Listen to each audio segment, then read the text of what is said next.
Present. Veronica Kell, second. Please join me for the Pledge of Allegiance. I pledge allegiance Allegiance to the to the flag flag of the United States of America, to the republic which stands, one nation, under God, indivisible, with liberty and justice for all. Thank you, Jim, for the flag. It's excellent. I'd like to announce that the meeting is being video recorded. Can you? And is it on Channel 9, Hartley? It should be. And it will be posted on YouTube afterwards. So we are recording. All right, Chairman 1.4, Chairman's additions or deletions. There were two things that came into the office. I saw them yesterday morning. And I don't know if you got them, Wayne and Joe. One was a letter requesting an appointment that we, Regional Technical High School School Committee. So I wanted to add that as 3.7. My reason for doing that, it's not an emergency per se, but the term of the person who is currently the school committee member is up at the end of March. And so it needs to be appointed for April 1st, and it requires appointing a committee and the committee meeting.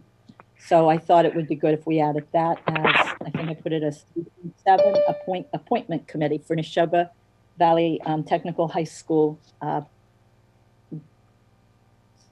school committee. And then also, and Jim, maybe you can help me with this. This is a letter from Omni Environmental.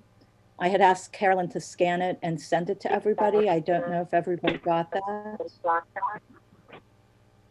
There's an echo here. I don't know if it's me. Could people mute, please, if you're not already? Thank you. Did you get that, Jim? No, Did you see that? No. No? I haven't. Okay, so can I add that as, I would add it as correspondence. Maybe, I don't know where I could do it at 5.2 or I could do it as 415. So just the letter from Omni Environmental Group. Are we all supposed to have that? I had hoped you would have it by today, but apparently you don't. So maybe, I don't know how critical it is. So. I don't have it. All right. Wayne? I don't have it either. You don't have it either? Wayne, you used to be the chair. How would you recommend dealing with this? Well, I have no idea what the letter says, so it's kind of a little tough for me to guess as to what they're looking for, but I'm fine with putting it off to the next meeting. We have enough to do tonight. Okay, well, what I'll do is maybe under announcement updates and reports 5.2, depending on the further discussion next time. All right, so that's all I have for additions and deletions. Jim, we have an executive session. Was that all set? Actually, you were going to add supervisory. Okay, I didn't know, I couldn't tell for sure if I needed to. So I want to add to the executive session, the wording stays exactly as it is, but it says regarding highway union, a water union, and AFSCME supervisors union. So let's add that as well. And that is, again, something that came up unexpectedly yesterday. So. Ask me supervisor union. Correct. All right. Thank you. Okay. I'm good. All right. So I guess that, unless Wayne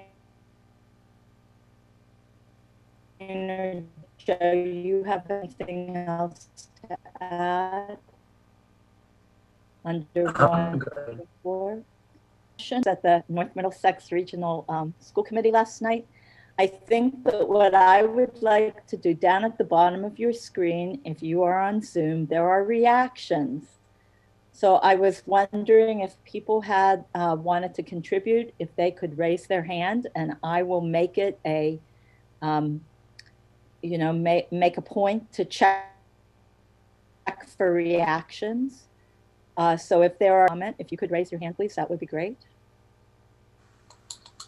I was thinking virtual raising hand, but I see you, Joan, with your hand up. So go ahead. You first, please unmute yourself.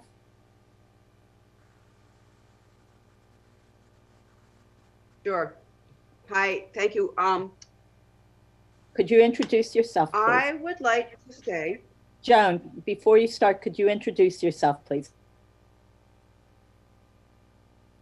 And I'm going to ask that everybody that makes a public comment do that. oh, Joan So go ahead. Savoy. Thank you. Thank you. Joan Savoy, Townsend. I would like to say something many of us are concerned about, but I don't believe has been voiced at a meeting.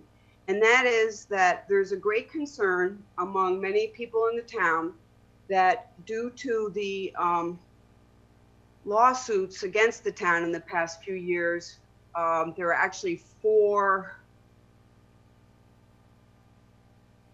now, and there have been others that have been adjudicated, or I don't know the other word, but they, they're passed now. Some of us feel that if we become uninsurable, that the town could end up in receivership. And it's I know it's not a pleasant thing to think about, but it is something, and I wanted to say that. Thank you. You're welcome. Are there any other comments? Laura Schifrin, please unmute yourself and introduce yourself, please. Laura Schifrin, Townsend. Actually, I'd like to make a comment. I'm actually making the comment on behalf of Country Estates Condominium Trust. They had to go to court with a towing company. And I think that, and I've talked to the police department, I've talked to the police chief. Madam Chair, Uh, anything to do with towing contracts or towing, as I am one of the tow companies, I would like to recuse myself from any conversation. So thank you. Maybe you should turn off your video, and I don't know if you can turn off your sound feed. I'm not I'm sure gonna that's try way to that. recuse Give me yourself 1 on a, minute. Just 1 second, please. just get a sticky and put it over that camera. I'm gonna leave. All right, Sorry, go I didn't ahead, know I was Laura, I'm sorry. Causing something like that. But at any rate, there had been a file dropped off a couple of months ago. The police department was involved anyway, and a file was dropped off. But speaking to the chief about a month ago, he did say that contracts were coming up, and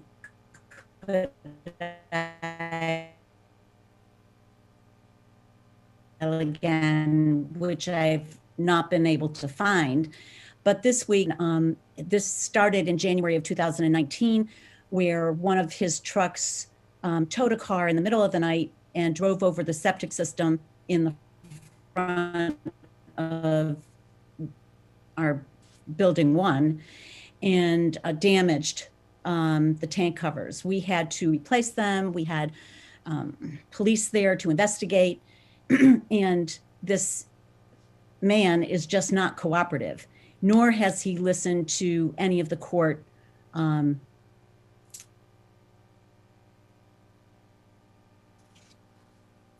decisions that have been. Hopefully the town, I think that the Board of Selectmen are responsible for signing contracts. And I'm assuming, I also sent it to Jim. I sent him a copy of that court order. So he's copied on it. Jim didn't have the whole file, but that went to the police department. So If it's still needed, I will try to get Kay Fitzpatrick, who was the trustee who went to court for, if not, this is not a person that I would recommend that we do business with at all. And that is my public comment. Thank you, Laura. Jim, is there anything that we need to do with that? No, Madam Chair, it's actually, it comes under the purview of the police chief for public authority towing to select a vendor. And he is aware that the 3-year window is up this fall, and he will be pretty shortly re-engaging in that process. So I know that he has been in touch with it. This most recent piece, I know that he's got a copy of that judgment as well. So this is appropriately in his court. Okay, do we sign contracts for towing?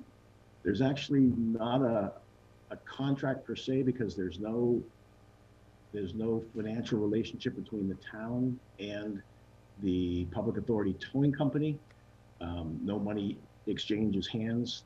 They actually are vetted by the chief and then determined to be suitable, and then allowed on, if there are multiple companies on a rotating basis, to represent the town in matters where the public authority towing needs to be imposed. So I think there's an award. I don't think it's really in the form of a contract, though. But I can pull that back out. It's been 3 years since we've had it out. Okay, I just don't know anything about it, so, or how it works, or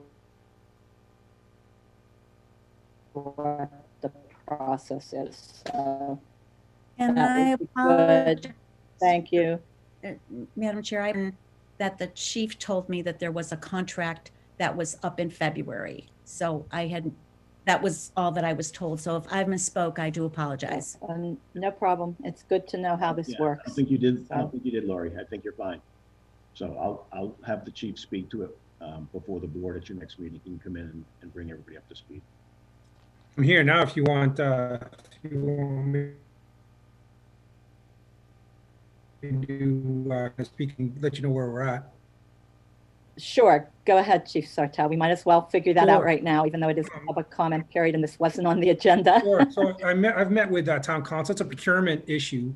It does have to go through the procurement process. We do have to put it out to bid, as Jim had represented. And then we are entered into a 3-year, or it can be the time period that we set, actually, a period of time where we're in an agreement with companies to provide this service for the police department, that they would be on call to handle the government's issues relative to towing. The issue that Ms. Shifrin is making reference to was a private matter, but that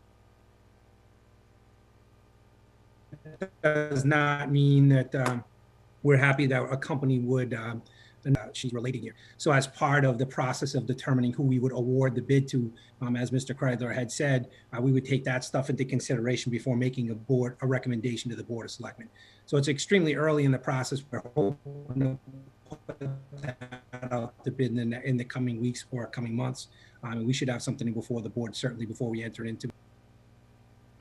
Okay, so we do have to sign a contract with whomever you procure. It's really, what I'm as hearing? Jim had said, because there's no money changing hands, I'm not so sure the verbiage is correct. Oh, so it's not a contract, it's just an agreement or something. Right, it might Okay. be something that the town administrator could actually do. I will brief the board once the process rolls out the door and we have something to actually talk about and companies to sift through and check compliance with the criteria and that type of thing. And the time period is the fall of 2021? The time period for the contract, I believe, expires in February, but I could be mistaken. But I'm pretty sure it's right around now. There was some lag in that rolling those out back in that time period. So Jim may be correct, but I could have swore it was the end of February. So it is the time is now to put the stuff out to save any. Okay. All right. Thank you very much. I appreciate it. Jim, is your hand up or Oh, is I'm that sorry. not a hand up? Right, Laura, did you have anything else, or is your hand still up from last time? Okay, I don't see any other hands, so I am assuming there is no more public comment. And we will move on to 2.1. It's 6:15, so just about perfect timing. We're 2 minutes late. Oh, we need to get Joe back. Could Tim please? Thank you. And our next appointment is 6:15 with Stacy Shuttler, our library director, to discuss job descriptions and the wage matrix discussion. So as soon as Joe comes back, Stacy, if you just, what I would like to do is just let you explain what you want to explain to us, and then we'll take comments from the Board of Selectmen and then from any others. So Joe is back. So it is. Thanks for inviting me back. Welcome back, Joe. Okay. We're good.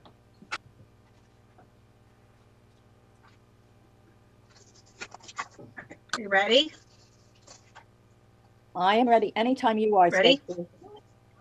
All right. So I recently was looking over the job descriptions that the Collins Center had revised for us, and they were I think sorry.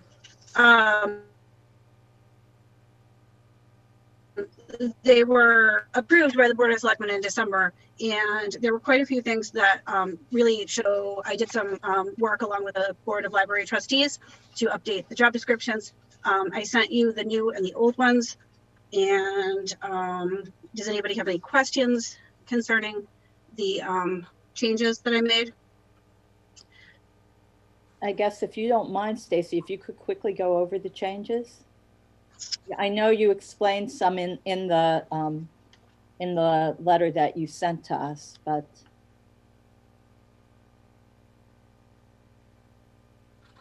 right. So mostly, what it seemed to me after was that the information that we gave him during the interview, so it didn't seem to be very well cleaned up. For example, they wrote things like senior library technician. There's a parenthesis that says that she provides service to patrons, mostly children and parents. She does not, because she is the senior library technician. She's not the senior children's library technician. That just didn't get removed. It was a lot of little things along needed to be cleaned up. In the regular library tech, it actually said that they gift wrap prizes for summer and winter reading. I think that's far too specific for a job description. So, it was a lot of things that really didn't need to be there. The young adult librarian had duplicates of some of the job descriptions. So we just kind of cleaned it up and made it, we added and subtracted, some words such as creates displays for posters, PR, social media, and other supplemental material. They said that we make newsletters, displays, and posters. So we kind of, updated things to make it more representative of what actually happens here. So I'm a little confused, but I'm just looking at what I've got in my packet for 2.1. It does, Stacy, thank you for presenting this, but I'm not sure how to follow you on this. Do we have the new one that you guys have mocked up, or we just? you have the new ones. So All right. Stacy, just to confirm, under essential functions for library technician, first bullet, assisting patrons in person by email, telephone, and at the circulation desk. Mm-hmm. Processing collections, creating newsletter, troubleshooting of computers, maintaining a printer, and other supplemental material. That is the new one. So, Mm-hmm. Stacy, if you could quickly go over the changes. Yeah, I know you explained some in the letter that you sent to us, but appearance, greeting the courier, and assisting with programming large events. Right. And Wait, that is, nope, that's the old one that you have. That should be the old job description. Does it say at the top, Townsend Public Library, library technician, or library technician? it says library technician. That's the old one. Okay. If you look at the young adult one on the old one, you'll see that it says greets middle schoolers and provides adult supervision in the teen room after school, followed by greets middle schoolers and provides adult supervision in the teen room after school. It has. These are the old ones then. I'm not sure. Yeah, I'm not sure why you don't have the new ones. I did email. You emailed them to me. They just didn't get put in the packet. Well, I see, well, I guess this is how we're following it. The way it looks like it's done is we have the old one, then you have your new one. So just one on top of the other by the looks of it. Okay. Well, what's your second one, Joe? Does it say library senior Well, it technician? says librarian, young adult. And then That's I a have different position. Yep. Then I have librarian, senior technician, children. So I guess it's not well, I don't know, it's not well formatted so that we could follow that very easy, I wouldn't think, but. Jim has something to say. Go ahead, Jim. It actually is probably good to go back to the personnel policies and procedures manual. In the personnel policies and procedures manual, the creation of job descriptions are done by the department and then reviewed by the town administrator, ultimately to be presented after classification to the Board of Selectmen. So I think we may be jumping the gun by getting to this stage. So each position shall have a written job description written by the department supervisor in conjunction with the town administrator. Are you screen sharing, Jim? Actually not. Yeah, so let me try to figure out how to do that. Let's see if this works. Can people see something with red? Yes. Yeah. So let me back up here to what I just read. So Can you make it a little bit bigger? Sure. Thank you.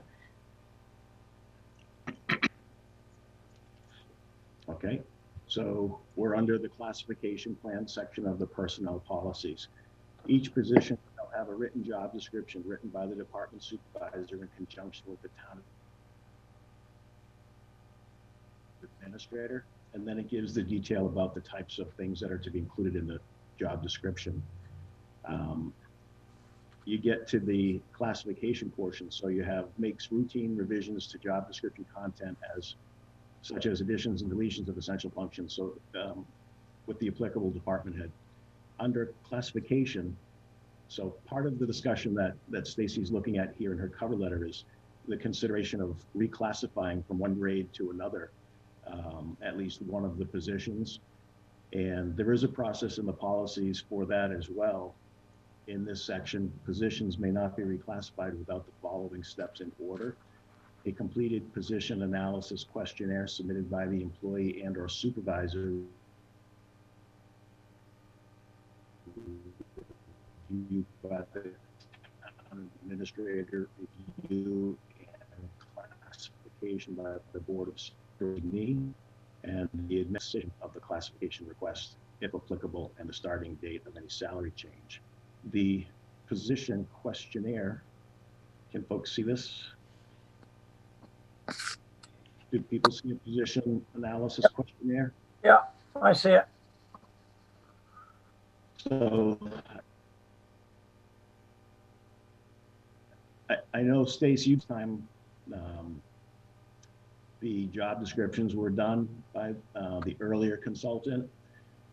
So this would be something for the position that is looking to be reclassified from a grade. I think it was a B to a C.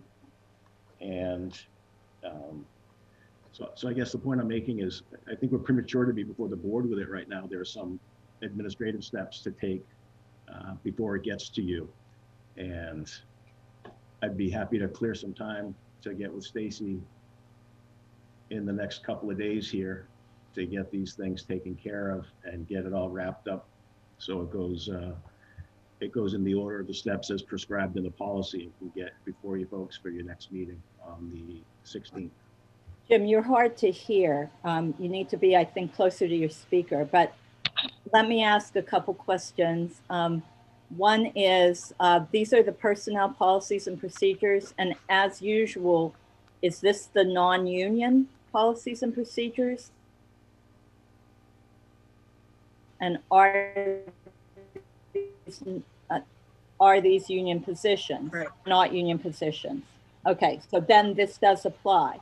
So then my next question is, I had understood that the Board of Selectmen, before I came on board, had accepted the positions, the Collins new job descriptions. That's correct. And when we met in November to look at the wage class, and in your packet,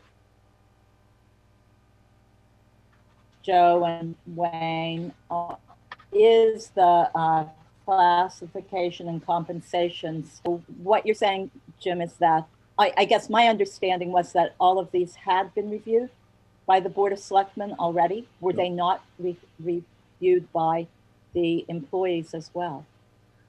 The presentation from the consultant was that it started with a desk audit talking to the individual employees and then talking to their supervisors to square against what their supervisor believed. That was all rolled together into a draft job description and presented for the review of the employee and the department head. After that process, sent to the select board and review and approval. So the positions have been reviewed by the select board and approved. What Stacy's contemplating doing is changing them.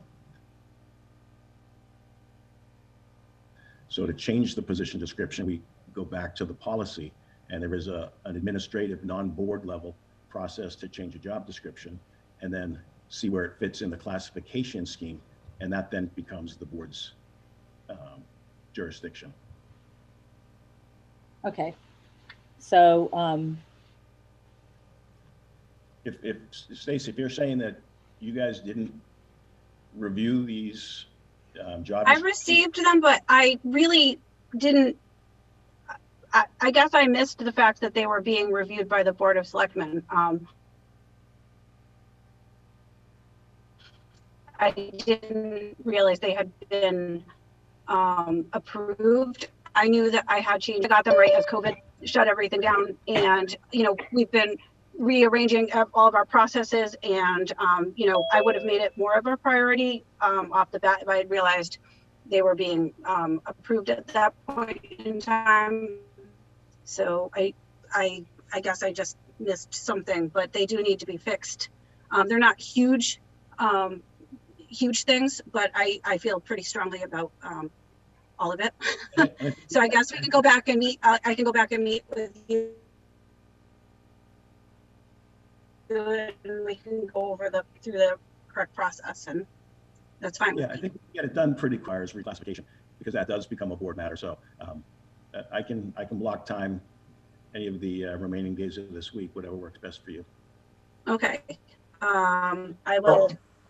If, Do you want me to? Oh, go ahead.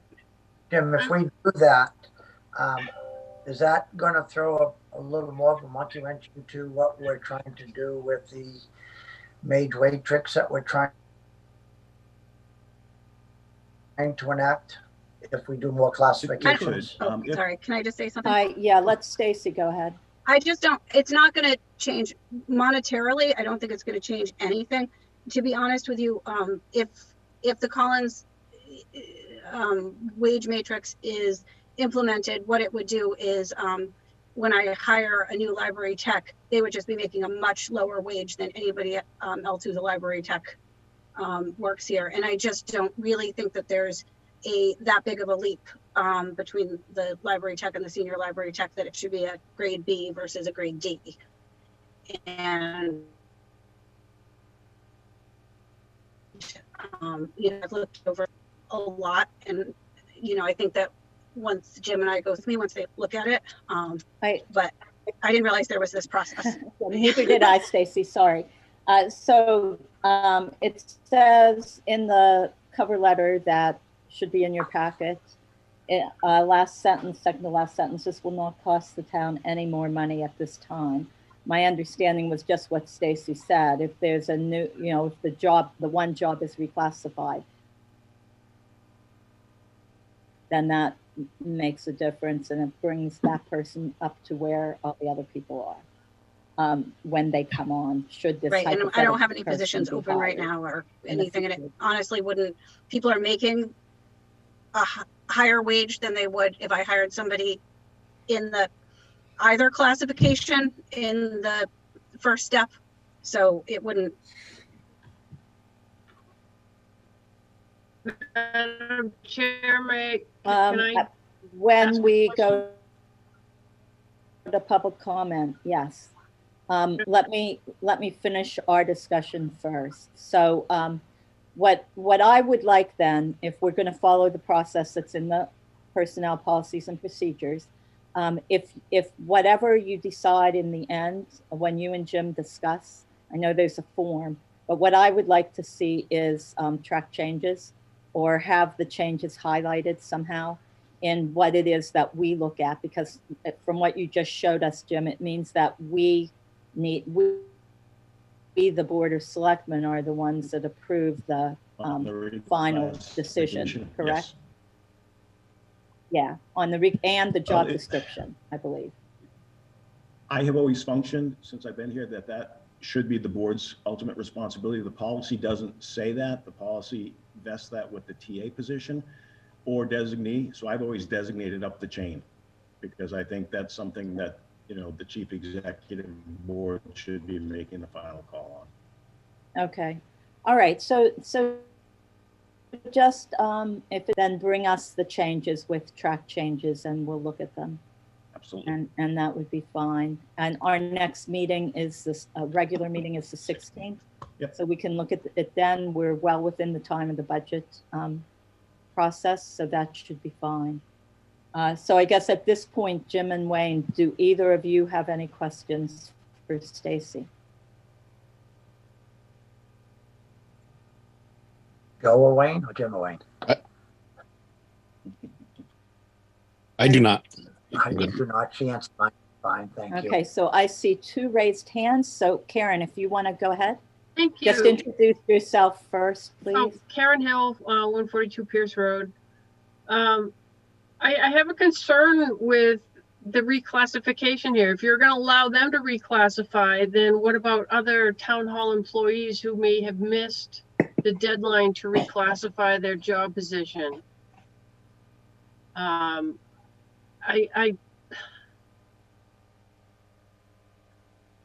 don't think we're, if I understand this right, I don't think we're reclassifying people's jobs. I think what we're doing is well defining the job description. So it's more that than anything else. And I know that Stacy said that she had missed the ability to do that. I know that it was offered, I assume, to everybody to be able to do. Go ahead, Jim. It may have been, but several people have been busy, COVID. Karen, are you a town hall employee? I am not. Okay. Well, I guess I'm considered a special town hall employee. So, it doesn't matter. But I know I've talked to people and they've missed the deadline to comment because they've been busy trying to deal with business and COVID. And I don't feel that they've been heard, and to allow another group to reclassify a job when they can't reclassify their job is. Karen, thank you. I'm going to have you stop there. I'm going to go to Jim. I see his hand is up. Yeah, I think I can, is a living, breathing process. It's not time defined under these policies. So if there's a job description that exists today that a department supervisor doesn't believe accurately reflects the position that they supervise. The policy provides a mechanism to address that. It doesn't mean that ultimately it's going to be agreed with, but there is a process to go through it. It doesn't mean that Stacy's are going to be agreed with, but there's a process to go through it. In terms of the suggestion that one person is being able to reclassify and no one else is, that too is an ongoing process. The policy provides at any time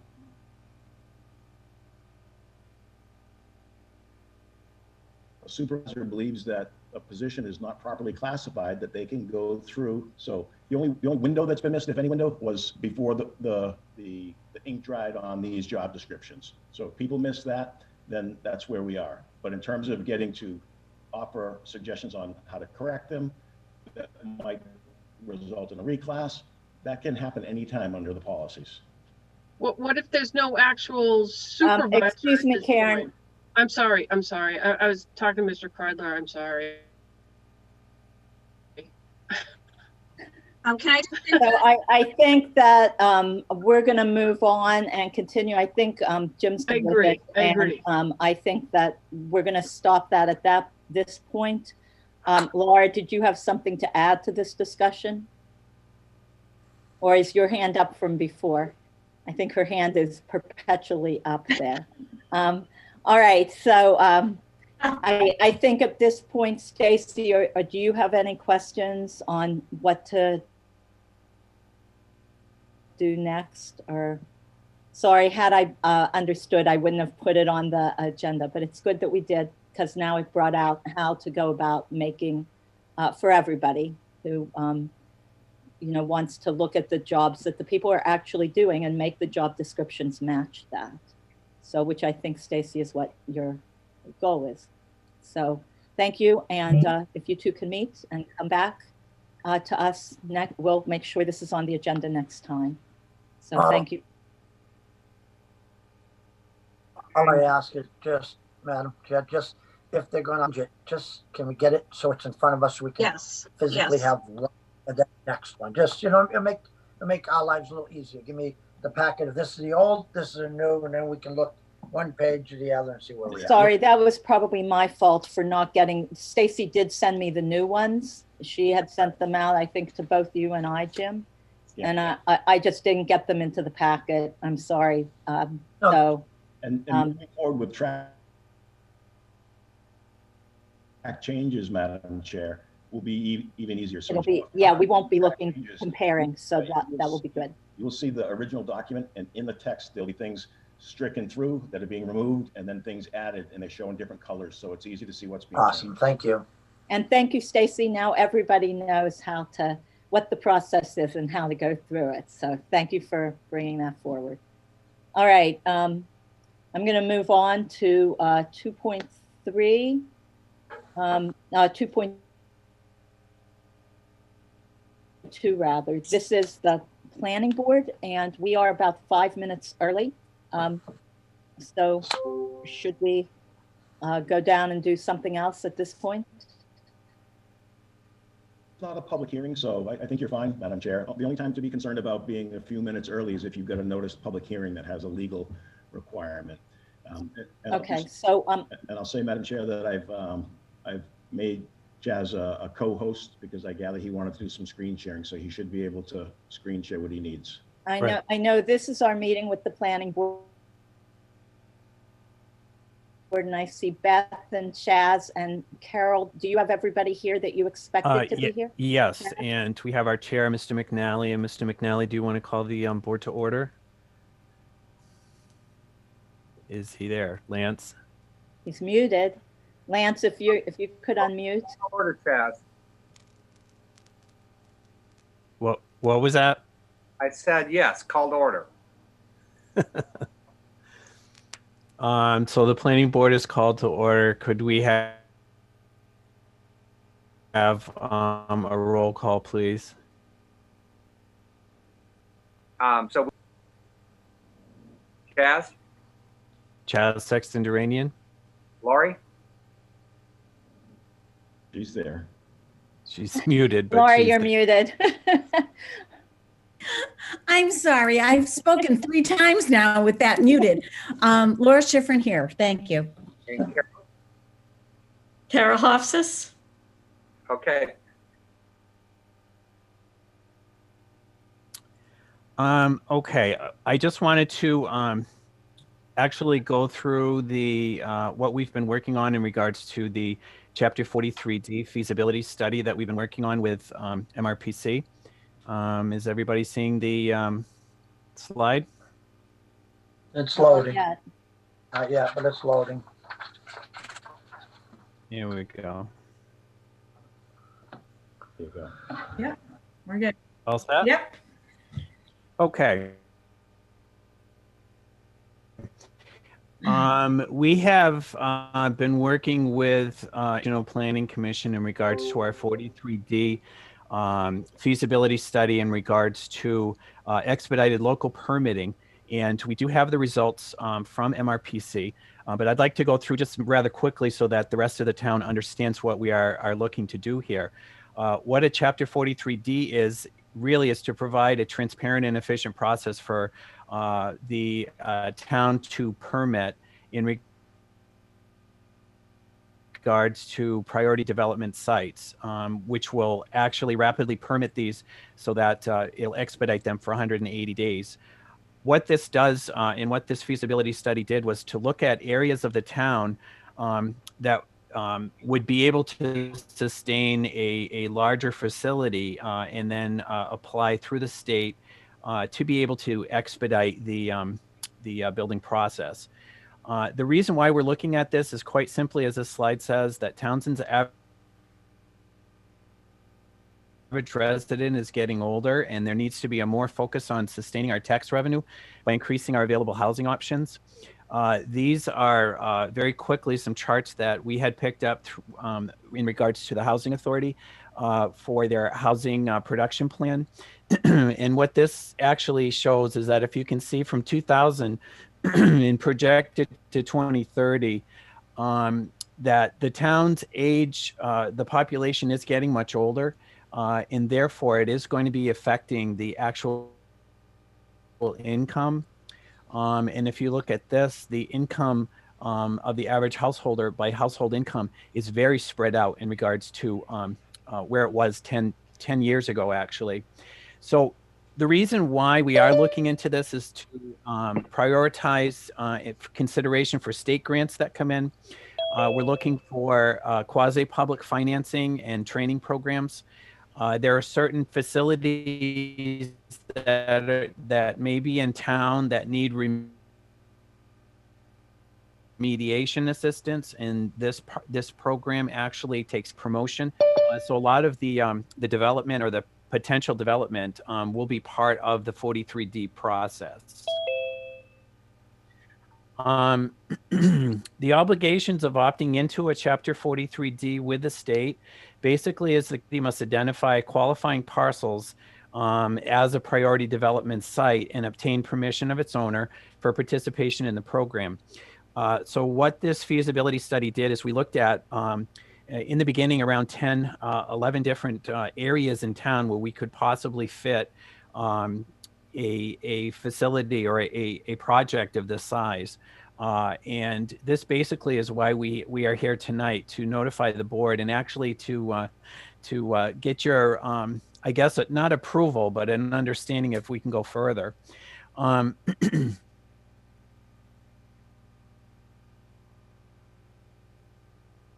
Be a priority development site, it needs to be zoned commercial, industrial, or it must be at least 50,000 square feet of gross floor area, and it must be approved by the state interagency permitting board. These are the steps in order to get it to a 43D.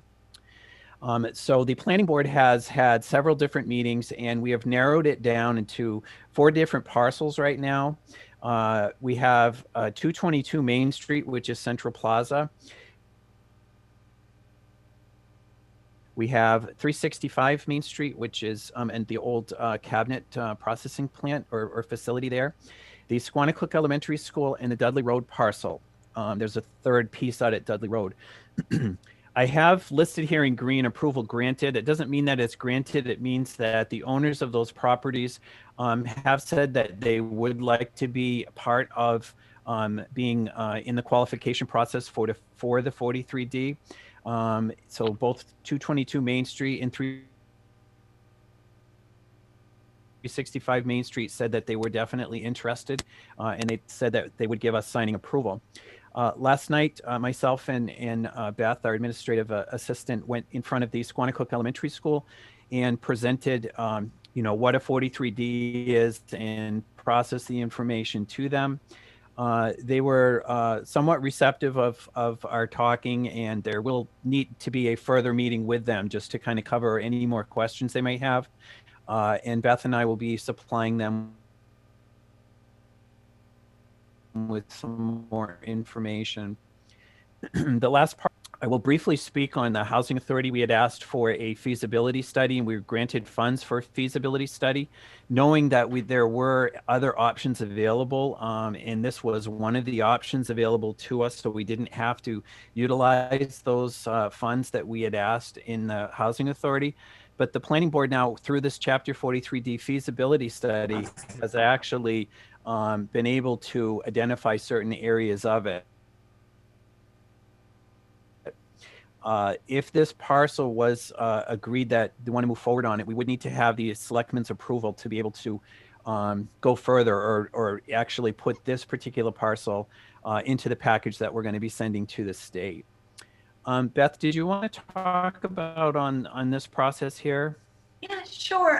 Briefly, this is just the approval process, which looks like it describes the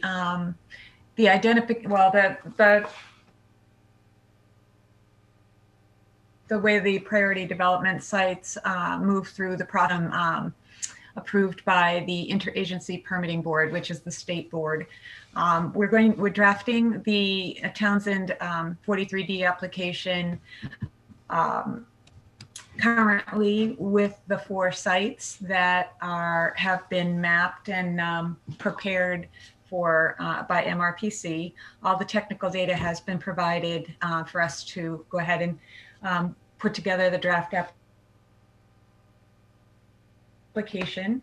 And at that point, the process will involve a warrant before town meeting voters to approve, to adopt Chapter 43D with these 4 priority development sites.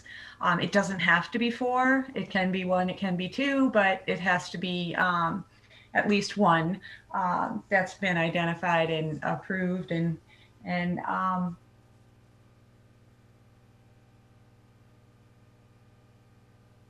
so then if it is after it's approved at town meeting, to create and establish the expedited permitting program, and there's an implementation period while the town does that, goes through that process. And at that point, well, it does, again, it will legally, as it says in the report, the municipality will be legally bound to render the local permitting decisions in 180 days or less. So it's a process that is it's excellent for the town. It's excellent for grants, and Chaz, you can talk more to that, but the process of actually, this is the approval process for the priority development sites. Thank you, Beth. And this leads us to what we need from you. Basically, we're looking for agreement to be part of the 43D process and complete the necessary paperwork for the planning board to move forward to our next process. We basically would like to be able to complete the paperwork and bring it to the interagency permitting board. We would also need an agreement that we could then approach the owners of as the town is the owners in regards to the Dudley Road process, and then go back to the school board to see if we could get their signatures so that they can place theirs on the priority list as well. And at this point, I'll entertain any questions or anything that the board might have.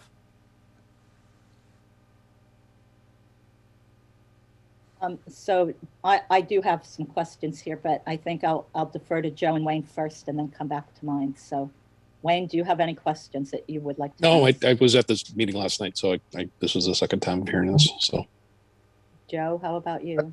Oh, no, I'm listening. I mean, it sounds like they've put a lot of effort and a lot of work into this, so I guess. So Chaz, could you screen share again and go to the Sure. question to the slide that Beth talked to with all the arrows on it? Sure.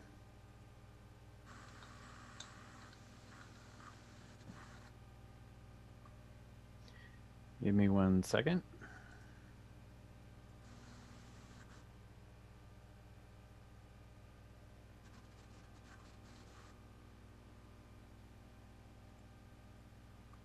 All right, can you use your mouse to point to Sure. things?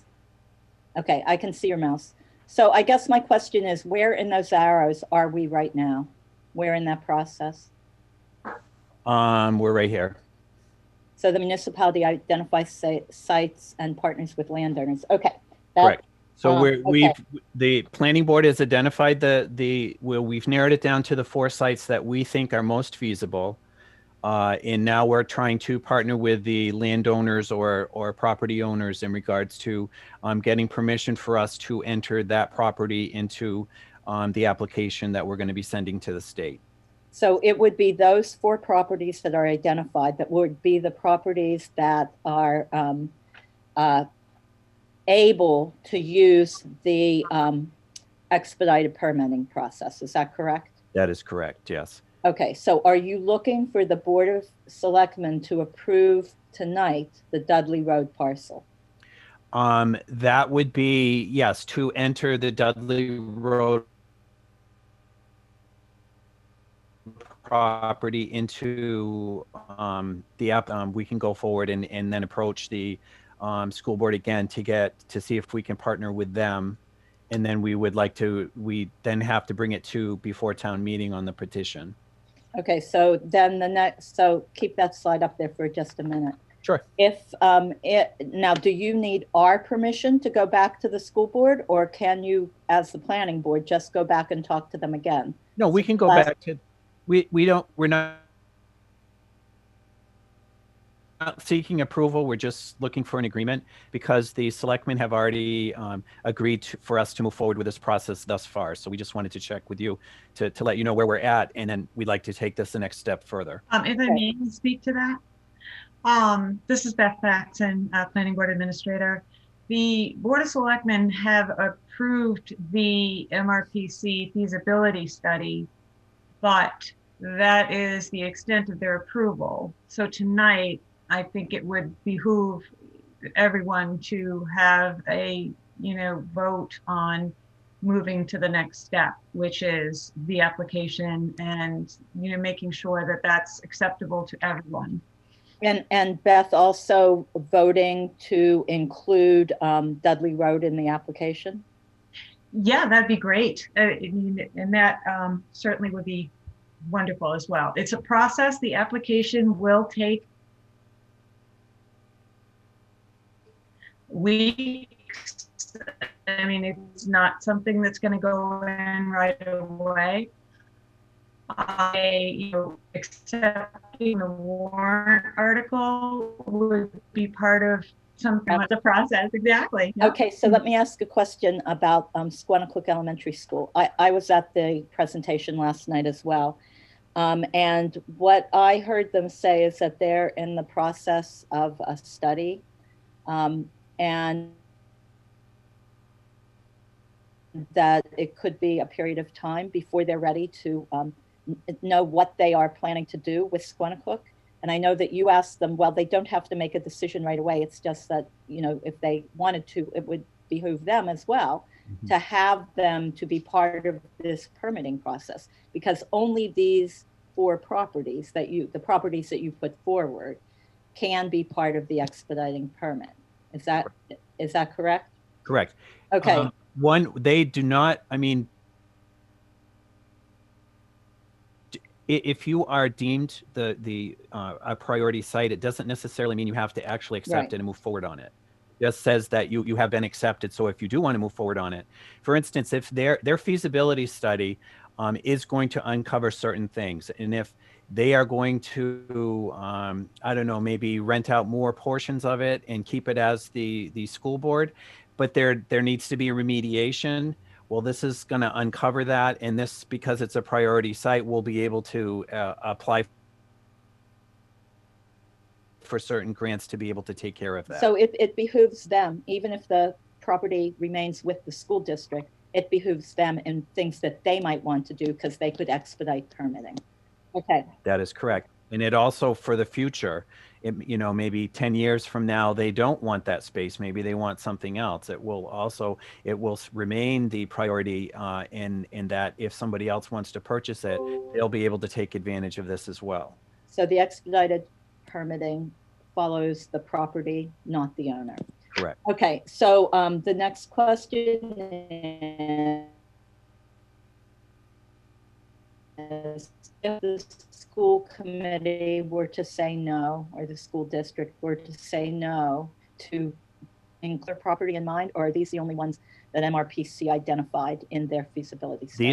These are the ones that we as the planning board have identified as priority properties. So these are the ones that are in the feasibility study. Anything else has not been properly vetted. Okay. So now we get to the third question that Beth kind of brought out in hers. So when you follow the arrows, so we're in the third box. Mm-hmm. Go to the fourth box. Is that brings petition before town meeting? Is that something that you are hoping to do at annual town meeting this year? Or are you looking at, the fall or next year? Our initial hope was to bring it into this town meeting, yes. And did you put this is farther down on our agenda, but is there a placeholder? So perhaps a vote on whether to include Dudley Road Correct. in the application. And I don't know about a vote for, if there's a placeholder already for the warrant article, we don't really need a vote on that, do we, Jim? No, nope. They've got an article.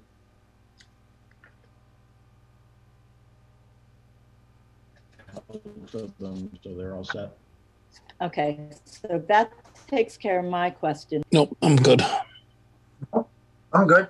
I think we just take a vote, I guess, is what we got to do, All right? right, so is there a motion to allow the Dudley Road parcel to be included in the application for the 43D permitting process? I guess I make that motion. Is there, I make a motion that we add the Dudley Road project onto the 43D application. Second. any discussion? Nope. All right, all those in favor? Joe Schenk, yes. Wait, no, yes, sorry. Veronica Kell, yes. Thank you. And I'd also, on 2.2.1, nominating a selectman's representative to the MVP board team. Go ahead, Chaz, could you repeat that? Sure. 2.2.1 is discuss nominating a selectman's representative to the MVP core team. Beth, if you want to speak on. I've been asked by the planning board to reconvene the core team, which is the group that worked on the planning grant for the MVP program. And there is an RFP, which will be available in probably about 3 or 4 weeks for another round of grants. And we are hoping to resubmit the MVP action grant that Townsend had submitted in June of 2020, which was not funded, but was very close to being funded. And it's an excellent application. It's a water supply assessment. And so that's the thought here. We'd like to reconvene a core team to work on this effort. So I'd be happy to have anyone who's interested get in touch with me. Beth, could you tell us, I know that the planning board pretty much defined the core team last year, and so I know I was on it for the planning board last year. Yes, thank So you. I guess the question is, can you just briefly go over the makeup of the team? Well, they would normally be department heads, department and staff, water department, highway department. In the case of the MVP planning grant, it was more public safety because of the hazard mitigation plan. So we had Chief Satell, Chief Boynton, but this being the action grant, I think would, in this case, would be, we certainly would have EMS. Of course, the water department, Board of Health would be involved. Generally, anyone who would be interested in, water supply assessment, any kind of environmental, assessment of vulnerabilities, climate change, that kind of thing. So yeah. I hope that helps. It does. Thank you. Okay. So Wayne and Joe, are either of you interested in helping with that grant? I know it's pretty well written. There's a little bit of rewriting that needs to be done. Mm-hmm.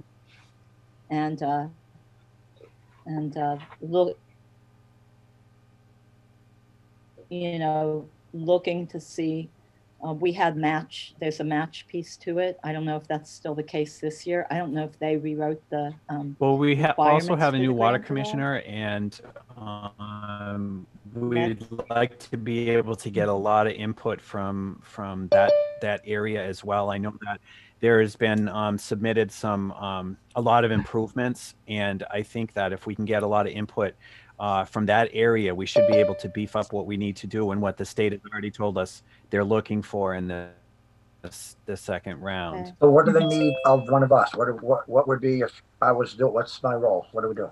You would just be part of the core team. You would meet with, it's just really helping us out and giving us your input. It's not a lot of work, Joe. It really isn't. So, and Beth, is Adria working with the planning board this year as well? Yeah, she's been very helpful. Yeah. She was a great help last year with us applying. Yes, for and that, she attended the debriefing meeting, so we have points where we know we need to improve the application. Well defined and very easy to lay out. So the core team will probably meet virtually, I would imagine, a couple of times, before the submittal. I would imagine maybe 2 to 3 meetings, and that would be it. Yeah, because the submittals. Are you interested, Joe? I don't know anything about it, so I've never. It's a good learning experience. Oh, it would be. Yeah, it would be. I mean, one of us has to be on there, correct? We would like it. Absolutely. Would like it. So do I hear a motion for Joe to be on the MVP grant team? I'll make a motion to appoint Joe Shank to the MVP core team. I will second that motion. Thanks, Wayne. All those in favor? Joe Shank, aye. Wayne Miller, yes. Veronica Cow, yes. Thank you, Joe. Thank you, Joe. Absolutely. You're gonna all have to help me. And I'd entertain a motion for us to end the meeting. Carol? Unmute Carol. Unmute.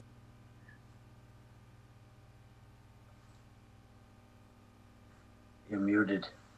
I think she's still muted. Okay, There yes, you go. there we go. Did you hear me now? No.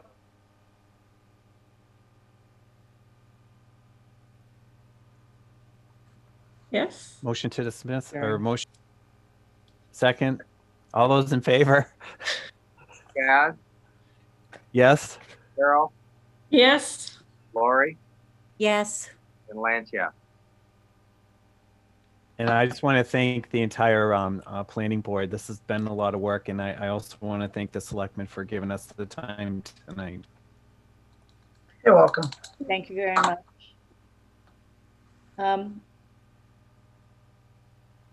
All right, we're going to move on to 2.3, budgets discussion. So we have Terry and Parks and the building department. Jim, I have a question for you. I also got a budget from the Council on Aging, I believe it was.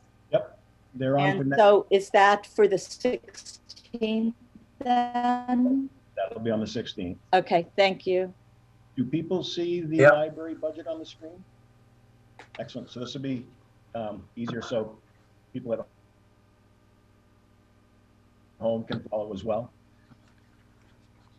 I think you're up, Stace. Okay, so what kind of questions does anyone have? Do you want to, how do you want me to go over this?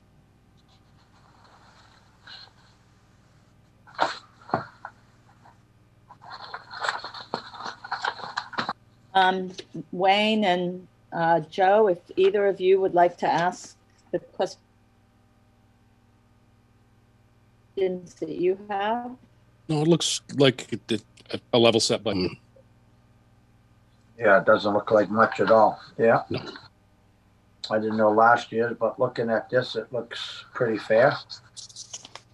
I had a question, the equipment maintenance repair, that decreased. Is that because of the new equipment that we got in the library? Is that the reason for that? No, Jim had asked for places where if we needed potential cuts to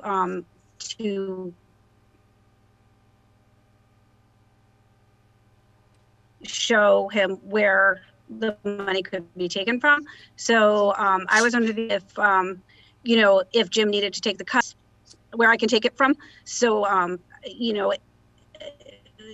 it just seemed like what we could do to try to, for this year, if things were going to be a little tougher. I was just pointing out places that maybe we could take something from and, use, state aid money to make up the difference. You never know with equipment repair, what's going to happen, whether you're going to need it or not. We didn't need much this particular year because we weren't open to the public. So we've had a lot less equipment use, public equipment use. So, so that's okay. I just want to say, Wayne and Joe, those notes on the right-hand side, they did not come out in our packets. We don't have okay. that. Okay. Yeah. So yeah. Notes take care of pretty much every single one of my questions, including the one about books and materials. All right. So Yep, I see thank you. that. Yeah, good job. Okay. All right. Good. Well, the other question I had was, are these, the wages, are those just on the prior matrix? The prior matrix. There are a couple of things at play there, Madam Chair. One is that Stacy is a contract employee. She's engaged in a contract with the trustees, which is allowed by the law. So her salary is tied directly to the contract she's negotiated with the trustees. The balance of the positions are, you may recall from this weekend, the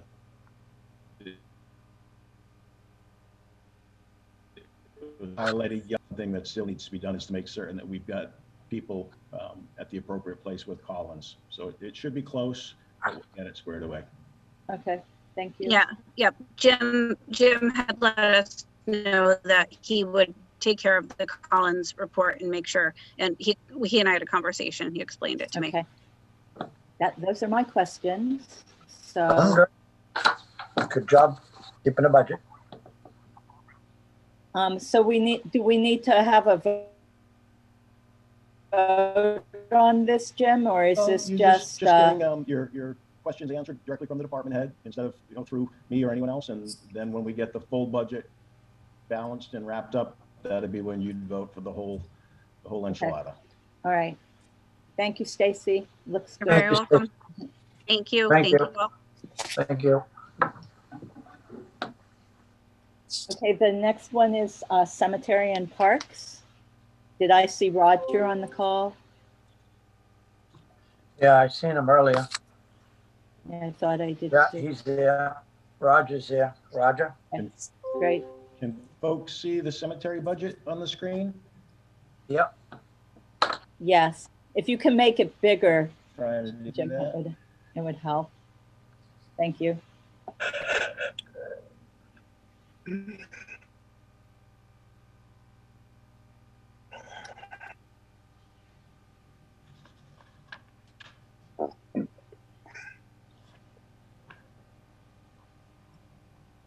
Is Roger muted?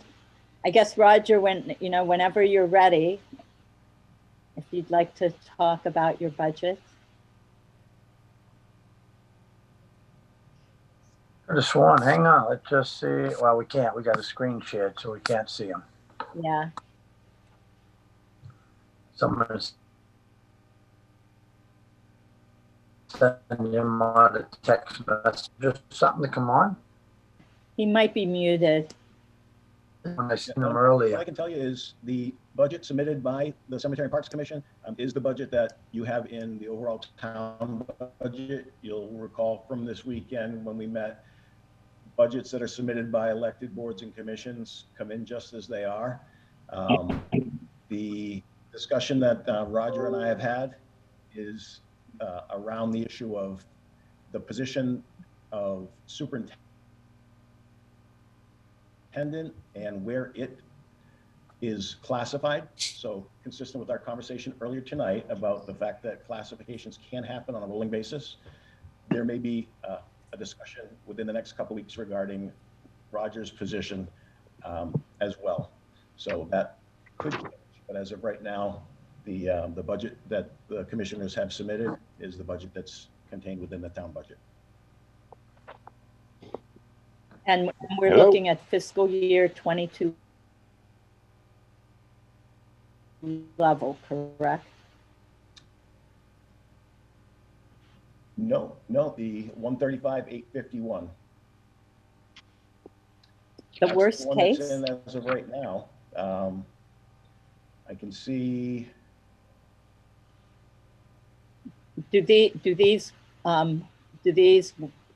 temp help, support staff, foreman, do these meet, it's more the support staff, temp help, do they meet the Collins matrix? Funds matrix applied. That's something that is, because it's an elected board's budget, when Roger and I sit, and again, this is one that was highlighted in yellow this weekend as well, when Roger and I sit, we'll square it with Collins. But I didn't have the ability to change it right out of the gate because it's an elected board. So whereas others that are departments that are under the select board that I have the ability to do so, I did right out of the gate. Okay, all right, Am thank I still you. muted? No, I can hear you, Roger. You got me now? Yeah, we got you. All right, so everybody can see the massive numbers we're looking at here, right? I mean, this is a major budget that, How do you run your budget on these peanuts? it doesn't matter. That's neither here nor there. The biggest issue is the equipment rental line is $1,300 for the porta potties in the center of town. I pulled those because I don't believe we're going to have the events that we had in the past. With the COVID, you guys going to want to leave it there for now, or?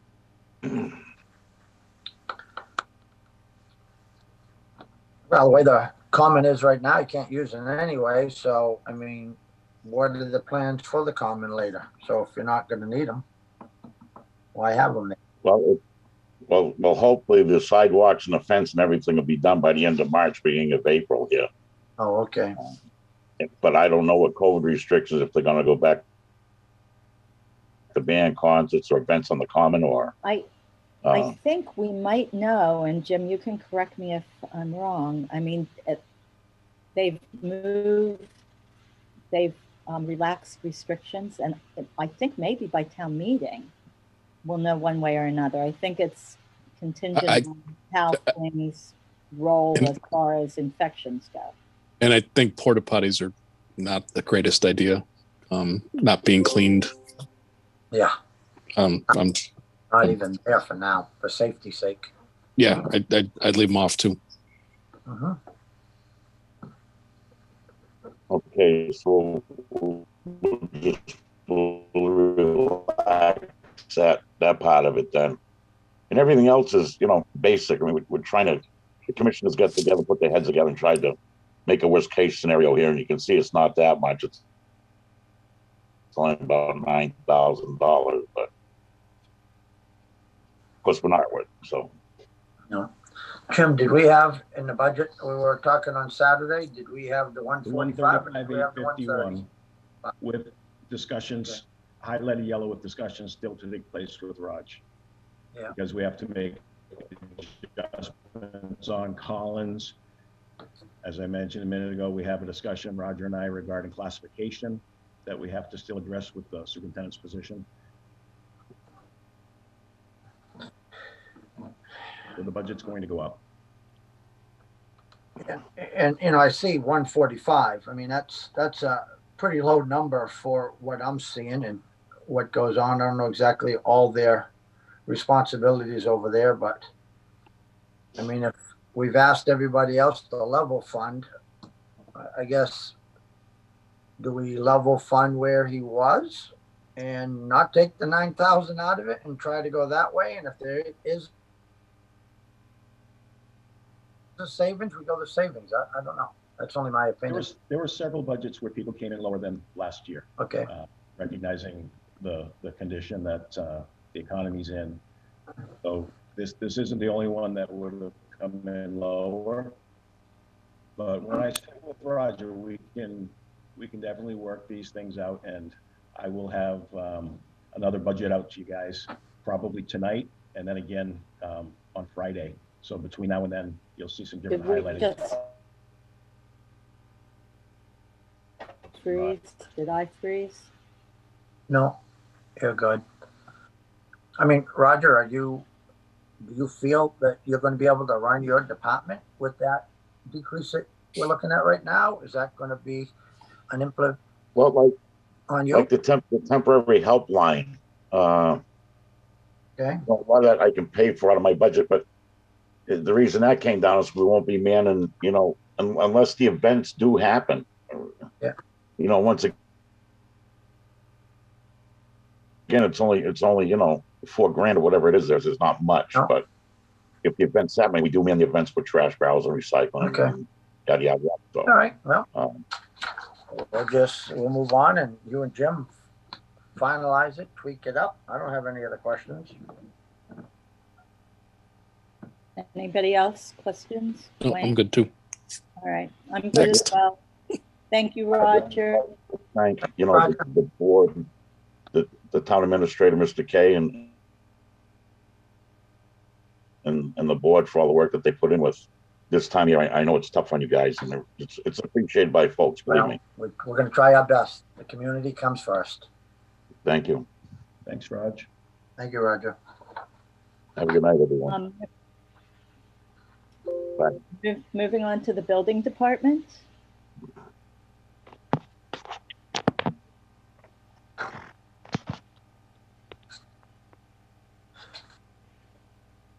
So if do we have something to screen share? Then Eric, I see you're there. Yep, I'm here. All right. So when Jim gets it up, just go ahead and when we're viewing your budget. Good evening, Eric. How are you? Good. I'm great. I mean, much like he was saying, my budget's pretty lean, but I tried to take out some stuff that I didn't think we'd be using this year. Can you- I'm gonna wait for Jim. Jim's gonna come and present this, I think. Jim, can you make that a little bit bigger? For us seniors that need glasses. All right. So there are a couple of dollars different between what Eric has submitted and what you'll find in the town's current version of the budget. And those are tied to Collins. You'll remember, members of the board, that fiscal 21 budget don't reflect what people are actually getting because money had been put in on the hope that a contract would have been negotiated and settled. So I think Eric, looking at the budget, was looking at the fiscal 21 numbers and taking those as the amounts that were currently being paid, and he made adjustments from that as a base. So they've come down. I'm actually pulling it up right now on my other screen. Here we go. So I see he's decreased it by 10,000. Yeah, that's driven largely by the fact that Rich Hanks had been the commissioner Okay. and was a long-term employee that was being paid higher in the pay grade. Yeah, a lot of that is the differential between my pay and Rich's pay. If you look at total expenses, that's really where I made the cuts. If you went to the expense sheet, we took out a little bit of stuff there. I took out a little bit on my books. There's not a code change this year, so I probably won't need any books. You know, for the most part that I can think of, there's no need for that. And there were a couple other small expenditures I took a little bit out of. But it wasn't a heck of a lot, as you see. The difference between was not a lot there. The professional services alternate, our alternate right now is costing $85 an hour, and Casey from Lunenburg's wanted to do a shared thing. Lunenburg asked me if I could be his alternative. He's $50 an hour, so I figured that we could probably save some money there. And like I said, I took a little bit out of code books. I took a little bit out of the dues and subscriptions because that's really the training and stuff that we do. And this year, due to COVID, I'm not going to be able to do any of that. Not a heck of a lot to cut from. Total expense of 37 going down to 26.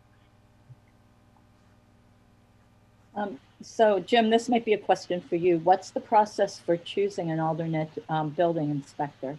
Is that something that the Board of Selectmen is involved in or not?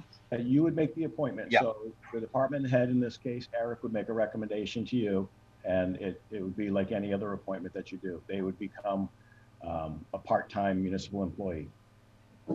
Yeah, and we can have more than one, and I think it might be a good idea, considering the environment we're in right now with COVID.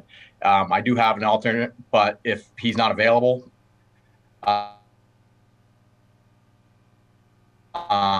it'd be good to have a backup. They don't get paid unless they work, so it really costs.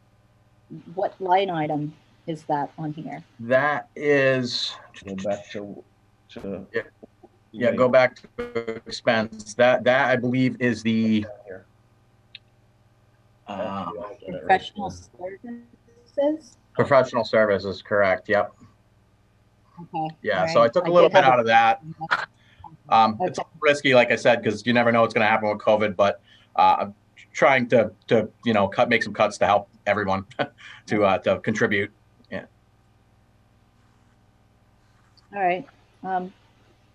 Thank you, Joe or Wayne. Do you have any questions? Nope, good job, Ed. Thank you very much. No, pretty straightforward. Yep. I have none either. So,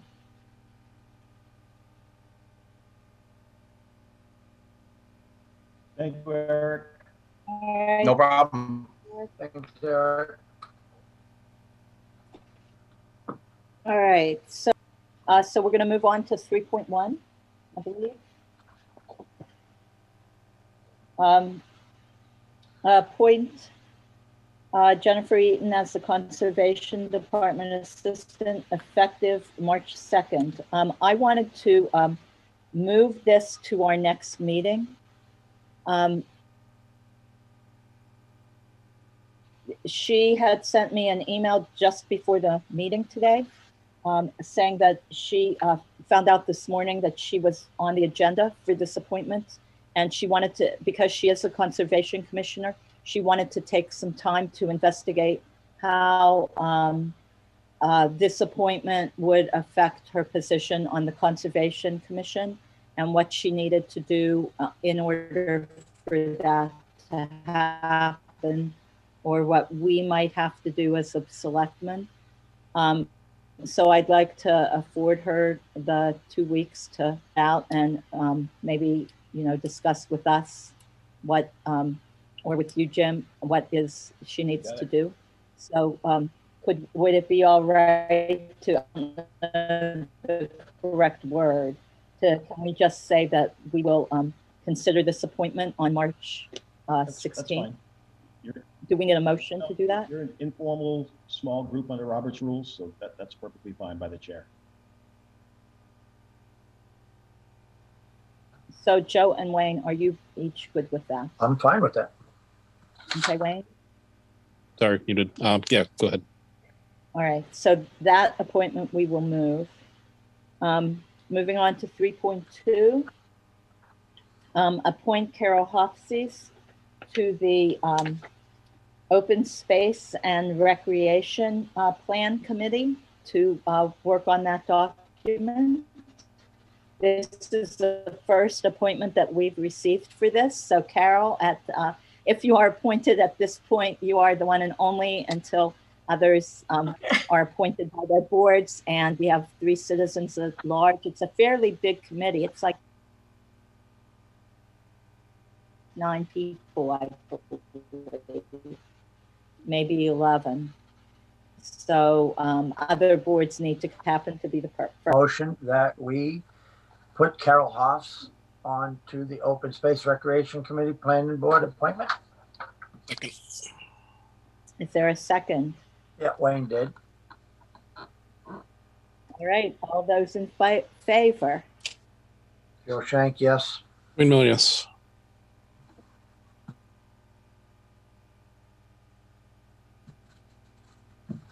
Veronica Kell, yes.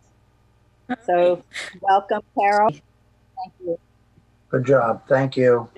All right, 3.3, appoint Dylan Silvestri as a probationary full-time police officer, effective March 15th, 2021 to June 30th, 2021, contingent upon a query check, medical exam with a 1-year probationary period. Is that the correct term? Which one? 3.3. From March until June with a 1-year probationary period. Is it June 2021 or June 2022? I guess is my question. They're appointed annually. Police officers have to be appointed each year for July 1st. So the probation will drag beyond into the next appointment. All right. All right, so Chief Sartell included a letter in our packet. Is there a motion? I make a motion that we appoint Dalen Silvestri to the, as a full-time police officer effective March 15th, 2021 to June 30th. 2021, contingent upon a query check. Second. Is there a second? Any discussion? Nope. All those in favor? Joe Shank, yes. Wayne Miller, yes. Veronica Kell, yes. Congratulations, Chief. So We welcome. number. Thank you very much. I just would like to take the Right. opportunity to just let you know that how long this process has taken. This gentleman sat down for his first test in September. The background investigation, the testing procedure and process, those are very long and arduous processes. We started with 60 some odd applicants, and we whittled it down to Mr. Silvestri. We feel as though he's making a great addition to the department, but I just wanted to make sure that we spend some time understanding how this kind of process works. This is not the type of thing where we can fill positions in even a few months. They will often take the better part of a year to get to a point where that person's working by themselves in the field, and quite frankly, probably much more than a year to do that. So when we are thinking of employment benefits and pay for us in particular at the police station, Thank you. Thank you, Chief. All right, moving to 3.4, appoint James Kreidler Jr. as the municipal hearing officer. There is a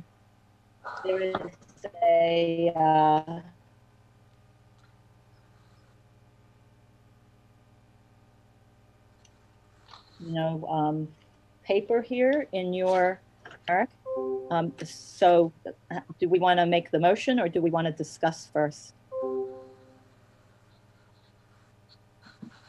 Because I had a few questions about this. Well, I'm looking at it. It says municipal hearing officer, and I see the ticket booklet, which I did hear Eric speak, but then the other page is Department of Fire Services, Fire Academy, so I don't know what that's about. The training is offered through the Department of Fire Services. Okay. It's not often, it's not offered that often, apparently. So I was doing some research, and that was forwarded me by Chief Boyton. There is a training coming up, but I feel like if we miss that training, it won't be offered again until next year. So I appointed Jim. He said he wouldn't mind doing it. I'm open to suggestions, but that'll work for now. And he could also fill in as a municipal hearings officer for other departments if we need it. But my research indicated that we don't really have anybody who's specifically trained. And when push comes to shove, if there was an appeal, it would get thrown out. Is how I think it may play out for my department, at least. I can't speak for the others. So I had a couple questions. The first one is do we have I guess you've answered it. We have no municipal hearing officer. Have we? Not that I'm aware of. I've talked to Chief Satell. I've talked to Chief Boyton. Chief Boyton thought it was Jim. So when I asked Jim, Jim said, no, I don't think I'm trained for that. So, before I was looking into it, there was no training. So I didn't know exactly how it was going to play out. But I guess maybe my poking and prodding, they decided to offer another training. So my next question is, what is the term? That I don't know. I don't know if we have a spelled out term. To be honest with you, I don't know. I can't tell you. Okay, so this goes to my next one then. Can there be more? It can. There's not a lot of guidance. So when I reached out to the state inspectors to find out how to do it, they were quick to give me the information. And then I had to pry a little bit more to find out, hey, does it have to be a resident? Can it be an affiliate? Can it be a fire guy, a former fire guy? And they basically just said it cannot be an affiliate of my department because it's a conflict, and it can't be an active member of the fire department. It doesn't even have to be a resident. And I even searched around to other communities, networking, to see if I could borrow somebody just in case. And no, I don't know if everyone really, or some people said, yeah, if you want to pay somebody. I said, no, I don't want to do that. I want you to loan them to me. I don't want to pay for them. Okay, so I guess my next question before we get to the motion is, and this is probably for you, Jim, do we have a process for this? And do we need a process for this here in town? We do have a process. We have a bylaw that allows for non-criminal disposition, a way to do administrative tickets, and as Eric's document in your packet indicates, so if things can be handled and adjudicated at the local level, everybody wins. So we do have the process. We've just never had somebody appeal and have the need drawn to our attention to have a hearings officer.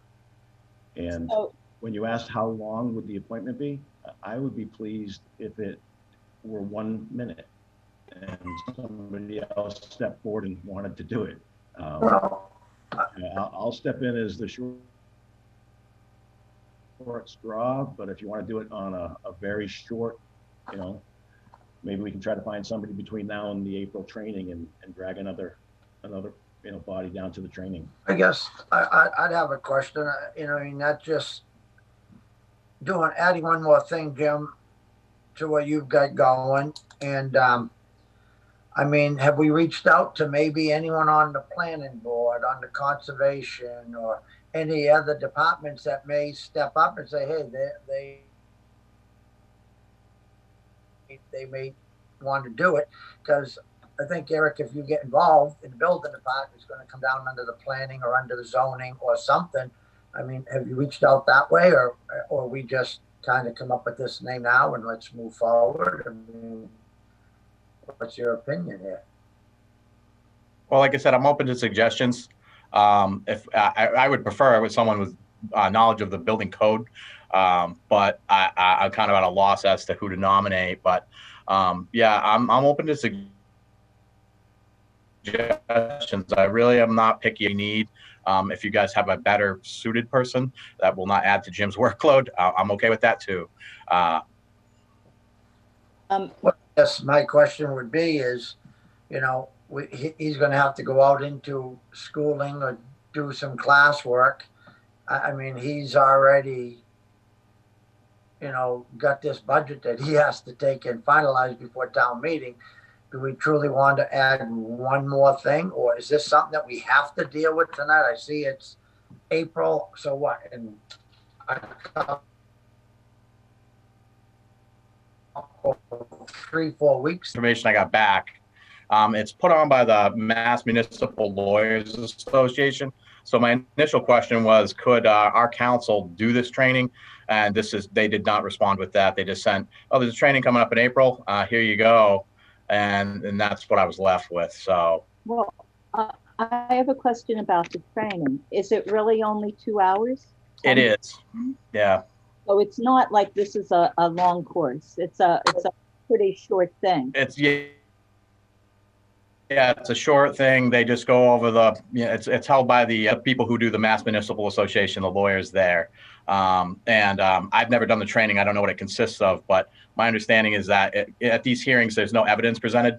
It's more of a mediation. And if evidence needs to be presented, it gets escalated to the next level, which would either be housing court or the building a code appeals board or something like that. So it's not the type of thing where if they say, yeah, I don't like the result of what I got here today, you just go on to the next level. So it's an officer it says for hearing either building or fire appeals, which is why it can't be anybody from your department. Right. Yeah, it's a non-criminal ticket, but I believe the process is similar to what a parking ticket is when I talk to chief. It's a similar thing. A parking ticket is also a non-criminal ordeal. So I understand parking tickets, but I guess why would you give a ticket? So we have a process right now for zoning. It's spelled out in the zoning bylaw. I can fine for that if you're doing a zoning violation. But if you're in the middle of construction or something like that, where you're grossly violating the building code, I have no way to court. So I'm looking for something as another tool in the toolbox to use as an enforcement method. Like Jim said before, I have to go to council because obviously council costs the town money. Yeah. So if I can, my experience with doing this, because we were doing it in Fitchburg, was that most people do not appeal them, and I don't write that many of them. But if they did appeal, they said, yeah, I don't want to pay this. I need a person and the state, so I need to put somebody's name down there and ensure that they're trained. So I get that. We're a little community first, so Eric, we're not the city by all means, and I agree. We're a pretty tight knit community, and I'm not trying to discourage you in what you're trying to do, but do we want to send out that kind of vibe to the community that, gee, we have, this tool, we're going to start finding you? Or is there another alternative way that we can still get to the same goals to protect you and to protect the community without saying we're going to give you a ticket? Well, you can write a warning, okay, and that's probably where I would start with it, but not that I'm aware of. I mean, like I said, it's really for the building code itself, so it's violation of the building code, working without a permit. Aside from right now, the only thing we have for working without a permit is double the fee. Our minimum fee is $50, so if it's something really bad, that could be a $100 fine, and that's all you're going to get. There's no other punishment. So right now, it's not a problem. It's not a problem until it's a problem. So when that day arrives, no, not really. I do not have any date. So is it too, I don't know, would it make sense to have a police officer do this, or someone from the police department? I'm not opposed to it. like I said, tickets, it would affect them. But I'm not opposed to it. Like I said, I have no preference in who does it.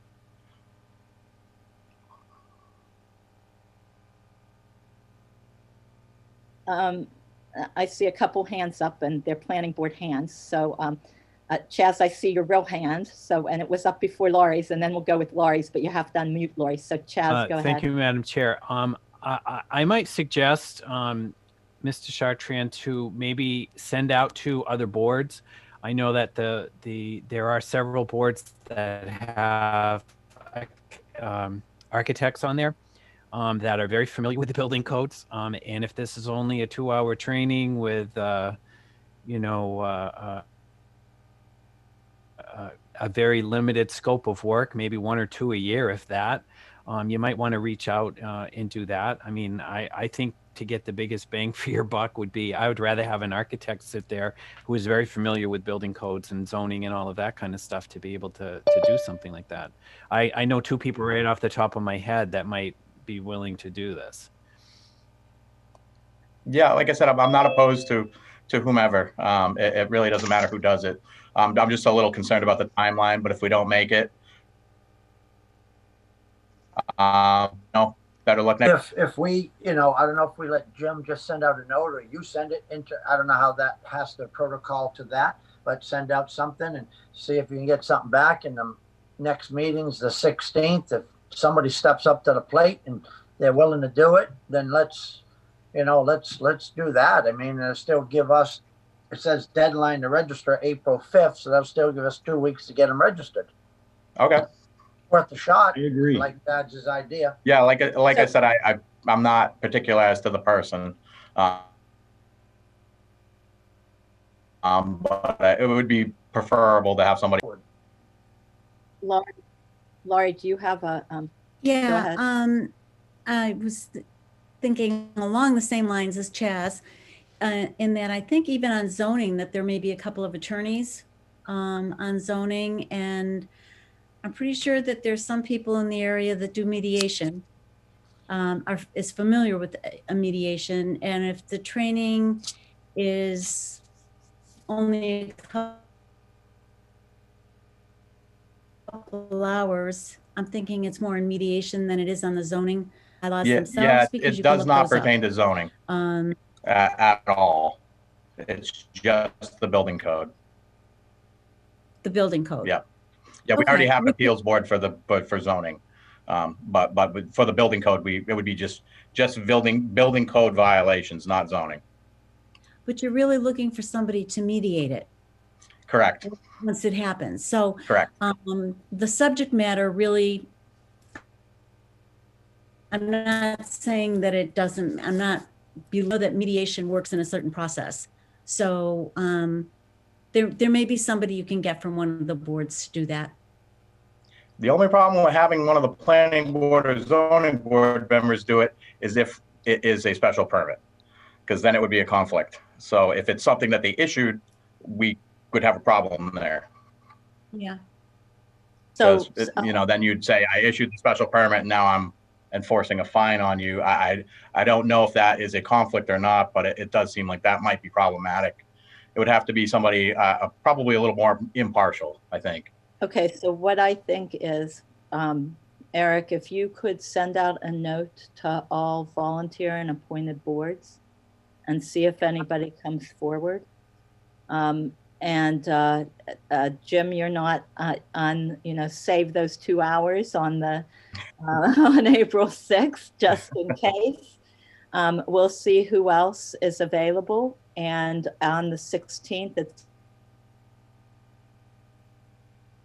sounds like we should appoint someone. Meanwhile, what does this mean? Or maybe I just have to investigate, or Eric, maybe you can tell us how long municipal hearing officers are in appointed in other towns and how many there are. Yeah, well, I think the one thing will be that if the training is only offered once a year, they're going to be stuck doing it until I can retrain someone else, because the training hasn't been offered since 2019. So it might make sense to train 2 people, if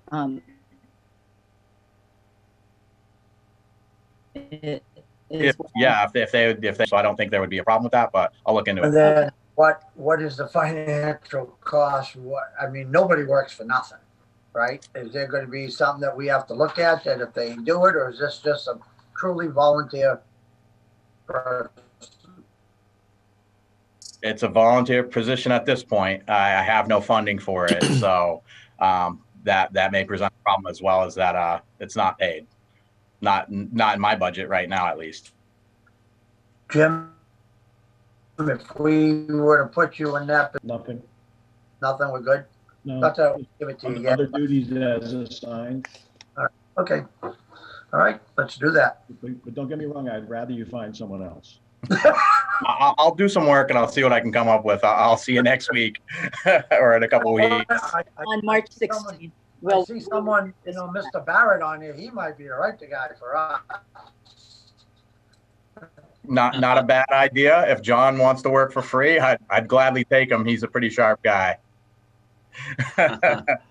Well, Madam Chairman, I came in late to the discussion, but if I can find out more about it, I'll let you know. That's actually a good suggestion. Like I said, I just got to convince John to work for free. You can do it, John. But believe it or not, I do work for free on some things. It's pro bono. It's for the town, and I know, so help us out. All right, so we will revisit this as well on the 16th. Sounds great. Thank you. All right, 3.5, appoint Jason Neshoba Valley Regional Dispatch. I don't know what the other D is for. Say that again? The district. Dispatch district. So again, I had questions on this. And I think I'd like to take those first. In our packet, there was, an explanation. It looks like it's part of the agreement for this district. I was curious, who's on the operations committee and who's on the financial board as well? Is this, in other words, when and if we make the appointment as the alternate, is this different from appointment to those 2 boards, or is it one and the same? Right now, Chief Boynton has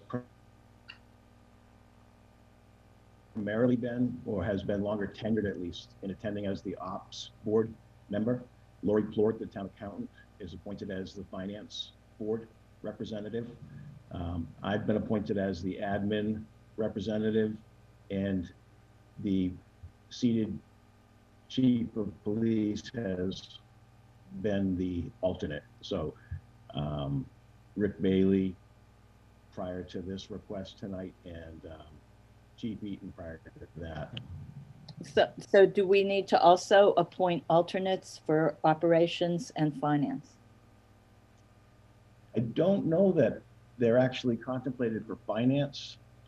They just rolled the finance subcommittee or board out over the last year. believe it or not. So they're in their relative infancy still. Opening on the finance. It means that there's a vacant, we don't have representation there. That is correct. And I think when they sent the memo out, it was somebody from your finance team. And the town accountant makes the most sense.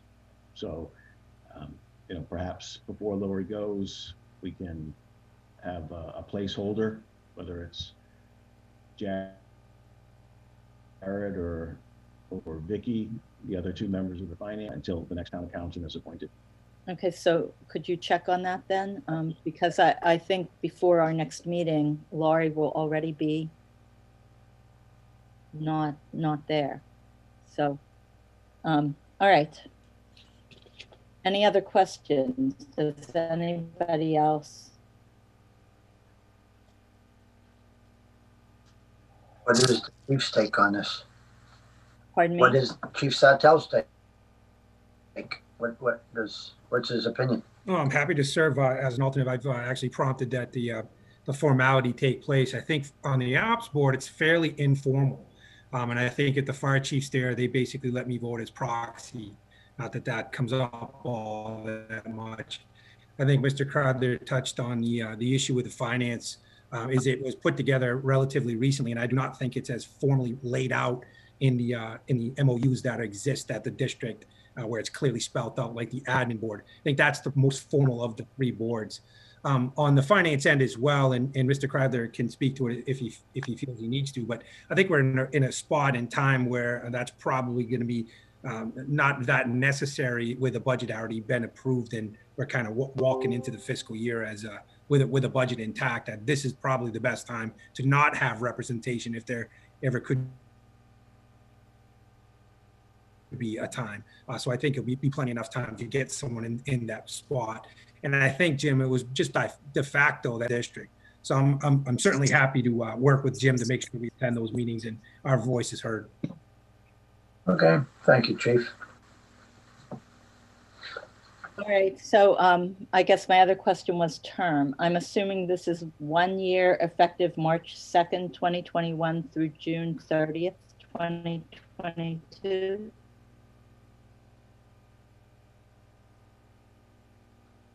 It could be whatever term you like it to be. Primary rep was term defined. I think it was just the town administrator, whoever he or she is going to be, will be doing this as part of their job responsibility. So if the board feels compelled to place a term on Chief Sartell's alternate admin board member, maybe make it the June 30th, so you at least have things coming up at the same time. You don't have stragglers on odd months.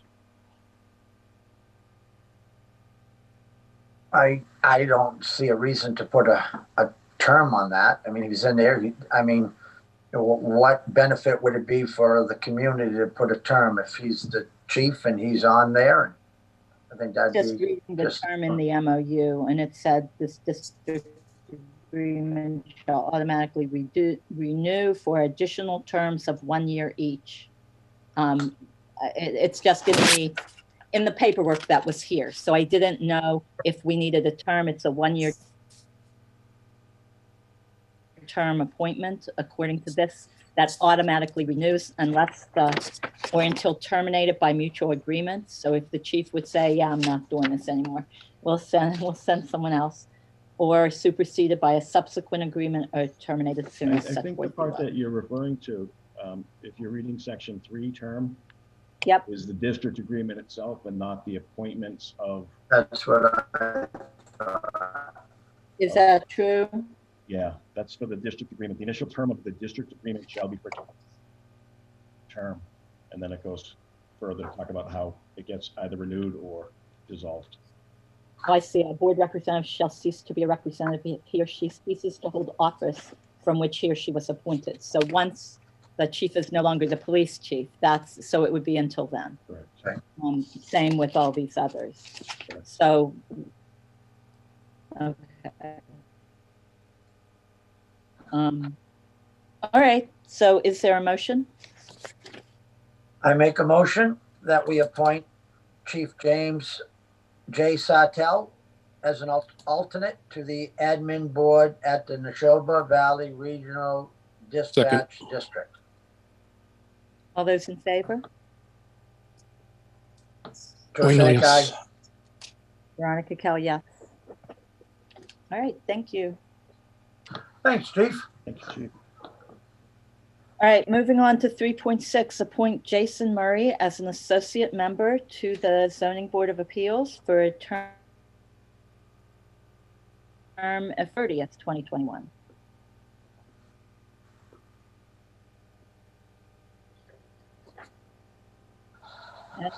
Is there a motion? Oh, I'm sorry. I make a motion that we appoint Jason Murray as an associate member to the Zoning Board of Appeals for a term effective March 2nd, 2021 to June 30th, 2021. Is that correct?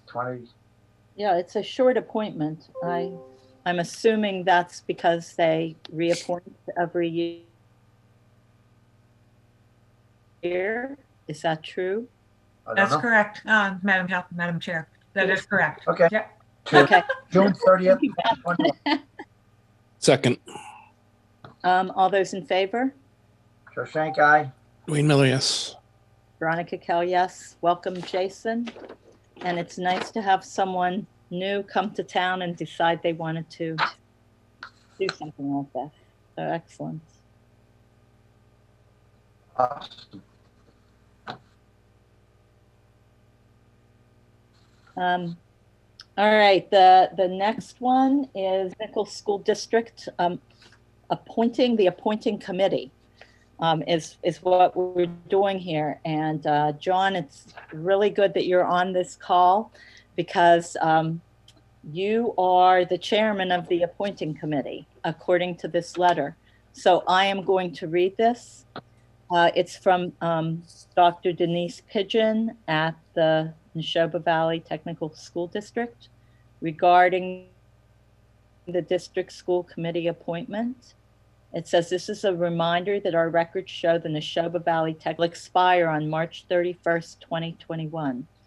As outlined in our district agreement, members of the Neshoba Valley Technical School District Committee shall be appointed by an appointing committee comprised of the town moderator, selectmen, that's the three of us, and the local school committee, which I assume is the North Middlesex Regional School Committee, the Townsend representatives, correct? The moderator shall serve as chairman of the appointing committee. This appointment is made for a 3-year term commencing April 1st, 2021 through March 31st, 2024.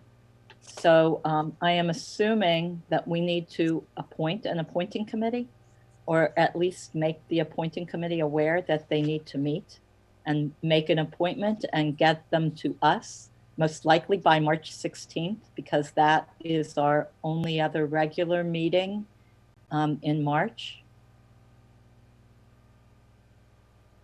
If I might, So John, yeah, it's I guess serendipity that I'm on for this meeting, but my recollection on this is that the committee, is this for appointing the member on the Neshoba Valley School Committee? Yes. So did something change? Because my recollection was the committee to appoint a member was made up of the select committee members representing Townsend. I honestly, John, I don't know. I've never done this before. This letter was presented to me yesterday. Yeah, I just got a copy too. And to Karen Chapman, it did not go to you. So. Yeah, I think what you got sounds a little bit different than what I did get a copy, or maybe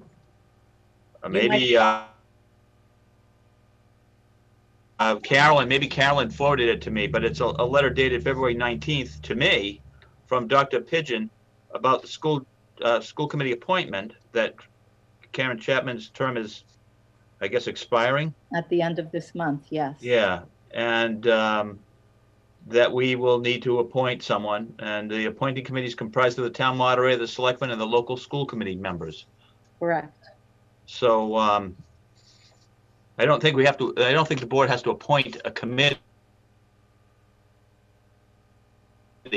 You are committee, along with me and the school committee members. The tricky part about this, at least my experience with it, is getting contact with it, and it's not that tricky, but getting the word out to the school committee member to attend a meeting might be a little bit easier now where we're meeting remotely, so that we can vote on candidates. The other part is, I think under our bylaws, we have to advertise any vacancies so that if there's anyone interested, I'm not sure if that was always done with this particular appointment, but I think one of the first steps is to see if Karen is interested in continuing on, because she may be, or we may look for other volunteers. So perhaps we should, I don't know what the bylaw says. I didn't know there was a bylaw with this. I never seen the district agreement, so I don't know what that says either. So, and it sounds like this was done last 3 years ago, I'm assuming, because it's your appointment. I think we may have had a gap last year. I think we might have, because of COVID, I'm not sure if we got to reappoint there's a person, there's a representative, and there's an alternate. So I can't remember what actually happened last year. Maybe we just don't have the alternate in place. Can you look online and see who our people are for this committee? We did 3 years ago convene the appointing committee, which is the select board, the moderator, and Townsend reps on the school committee when Karen's term was up.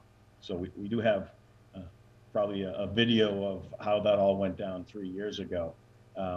I think I share John's thought. I don't believe it was advertised. I think we just took candidates that had been provided by the I'm not sure if our district. general practice of, when we have vacancies on, except if they're interim vacancies, if they're vacancies that come up because the position is becoming vacant because that person's term is expired, for like moderator's appointment to FinCom or capital planning, we post it that this position is open. Anyone interested, please submit your volunteer response form. And then at least as moderator, when I make appointments, I look at those, and sadly, we usually don't get too many, and anybody that's willing to serve is going to be the candidate. So how do we go forward? It seems to me that we should post the vacancy, because it is a vacancy on a board. Right. And then we can put it on the agenda for the 16th. I think you could do that. Yeah. And then do a vote. So that means, Don, that you're going to have to come back to our meeting next time. Well, unfortunately, I will do that, but this is always a little tricky for me because as town council in Athol, I'm obliged to attend the selectmen's meetings, which occur at the same time, well, almost the same time, the first and third Tuesday of the month.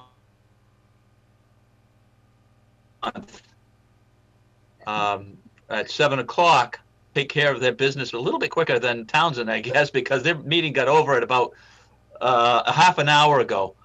How do we do that? I don't know. If I figure out how that can be done, I'd certainly tell you guys, but it's. So if they're meeting, are they meeting virtually right now? They are, and that's the only reason I can do it, yeah. If we put you on early, like at 6 o'clock or 6. Yeah, that'd be great. If you could take it up early, then I'm sure we would be done. In the meeting on the 16th. All right, and so we will get that posted. I will ask Carolyn to post the vacancy. And Madam Chair, I do have the district school committee list on the screen. We have Karen Chapman, Townsend, Vice Chair, and then we have Sheldon Chapman as a member. So no alternate, but two members. So do they both need to be appointed then, or is it just, is there a date? It doesn't have a date, but they are a different date because I remember having done Sheldon's as well, which was done separately. Have we even reached out to her, asked her if she's interested in continuing? No, we just got this, so. But who would reach out to her? Who should reach out to her? I can. I mean, I don't know who should. No, that was a Yeah, question. I don't know if guess. there's ever been a Yeah. firm, you know, policy or practice there.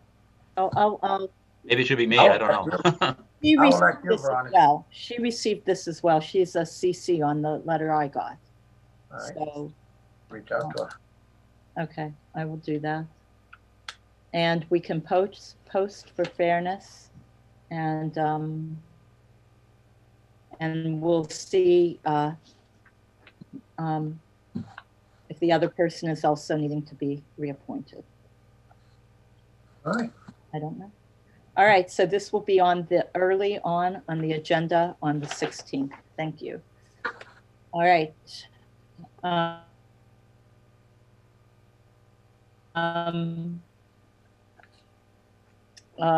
Marijuana to meeting business. So the marijuana bylaw, I thought that it would be a good time for us to talk as a select board on how we want to handle or if we want to handle requests that come into town. I guess what is our policy on any requests that might come in for a marijuana establishment? We, the Board of Selectmen, are responsible for writing the host, so in our packet is the medical marijuana bylaw and the recreational marijuana bylaw. So I hope you all reviewed them. Host community agreement, you would have to go to MGL chapter 94G section 3D to see what that means. It might not be something that we want to talk about today. It might be something that we just want to put out there to think about and put it back on the agenda for next time, whatever you guys want to do. If you read the MGL, there's also, the ability for a town to put a 3% tax on marijuana sales and have that on the books in the town. And there's a lot of different ways you can think of it. If you put in a policy in place, are you inviting people to come in, or do you take things, don't do a policy and just take everything one at a time as it comes in and decide how you're going to deal with it? Why, I guess, where are we going with this? I guess we're talking about it. Is there something coming up that we all need to know about? Or, Jim, where are we going with this? I didn't ask for it to be placed, so I can't say where we're going with this, but you do know that there was a correspondence from an applicant that is currently licensed in Pepperell, looking to have a dispensary in Townsend. Each of the communications that I've had, I forwarded off to the board directly and to the police chief. So, my recommendation when I spoke with each of you individually was that you shouldn't entertain anybody unless and until they get their permits in order. So if they go through the local permitting process and they're successful in finding a location that fits within the bylaw voted by the people, then and only then should you dedicate any time to crafting a community host agreement. Well, that's kind of where I was thinking. Why are we going to waste any time on this? I think the people of the community spoke very clear about it. The planning board, everybody put a lot of time in. There's rules, there's regulations. If somebody wants to come into town, go through all the permitting, and then once they're 100% through the permitting process, then come in front of the board, then we'll make a deal as much how much money we want to get from them. Maybe they don't like that number, but I think they should vote on that. If somebody, as you said, Jim, and I did see, that's where I thought I read them correspondence that did come from you that was saying that, from an attorney and different people. I have no interest in entertaining anything unless it's cleared the zoning, the planning board, and every other part of our Yeah, community. I then come agree, in front of Joe. us. I don't think we need to And spend that any more doesn't- time on this tonight because we have Nope. the laws and rules in place and just got to follow them. All right, I asked to put this on, I put this on the agenda because I know that Jim Yeah. spoke with each of us, but we, the three of us, did not speak to each other. So it was just to have this conversation and to see if there was anything else that needed to be done going forward. Well, I think So Jim has, had the conversation. yeah, Jim has There the we go. letter that he sent that I've got copies of. I would just respond back, Jim, that the board, has no interest of entertaining. They wanted a meeting with us. No interest in entertaining. Go through all the proper permitting, then we'll address Right. it. Am I wrong in saying that? Recommended. I think that's, I think we're all in agreement then. Mhm. All So right. we just ask the applicant to apply and go forward and we see where it winds up. All right, thank All you right. very much. 4.2, I would like to, I don't know the right words, table this until we have a seated open space and recreation plan committee. We have Carol on it now, and we will over time get the rest of the committee. But my idea was to apply for a DLTA grant for DLTA support from MRPC in order to do math and to work with others. But I think we should first get the committee seated and allow them to look and see what there is there. And there will be an opportunity again in the fall to apply with the next grant round, should there be any support needed or wanted that we can't do in-house. So does that sound reasonable to everybody? Yep. Okay, so 4.2 will come back after a committee has been appointed. 4.3, John, this is you. Discussion with John Barrett regarding warrant article for easement at 272 Main Street. And I believe the warrant article came in today. It is not in your packet. I saw it this morning. I don't have it printed out in front of me. So that's. If I might, Madam Chair, per the town bylaws requiring any articles be submitted by March 1st. But it's something I think I've had some discussion. And my client, I represent Kevin and Denise Miller, Mr. Miller, and I think Mrs. Miller are here with us.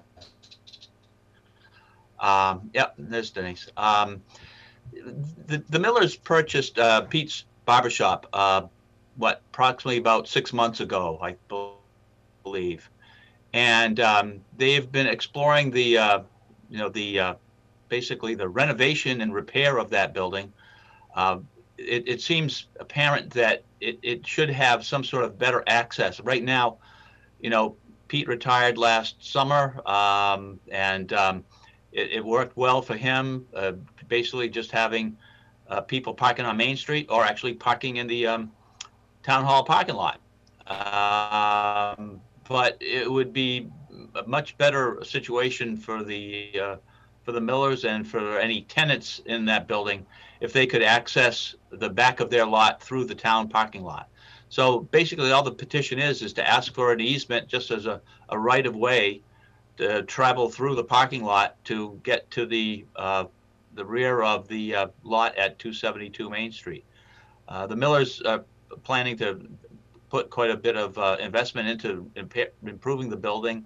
It's probably going to require taking down some of the trees that are on the border between the building or Pete's and the town hall. And I did submit with or there was a roughly where that easement would be. And this is not engineered, but as I look at the law, the first thing that really has to be resolved is whether or not the town will grant this. And that is ultimately up to the town. The petition is phrased that asking the town to give, some details that need to be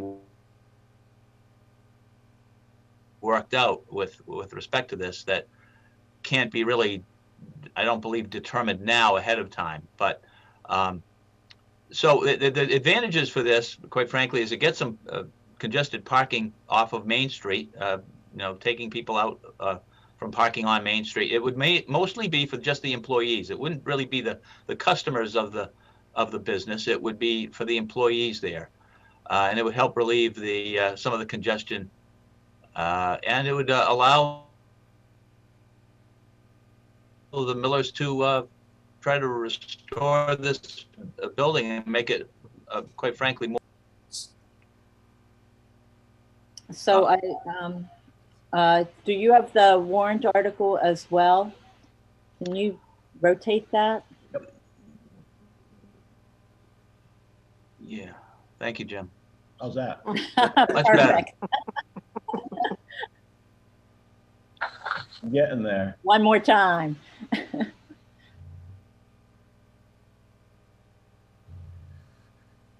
make it bigger.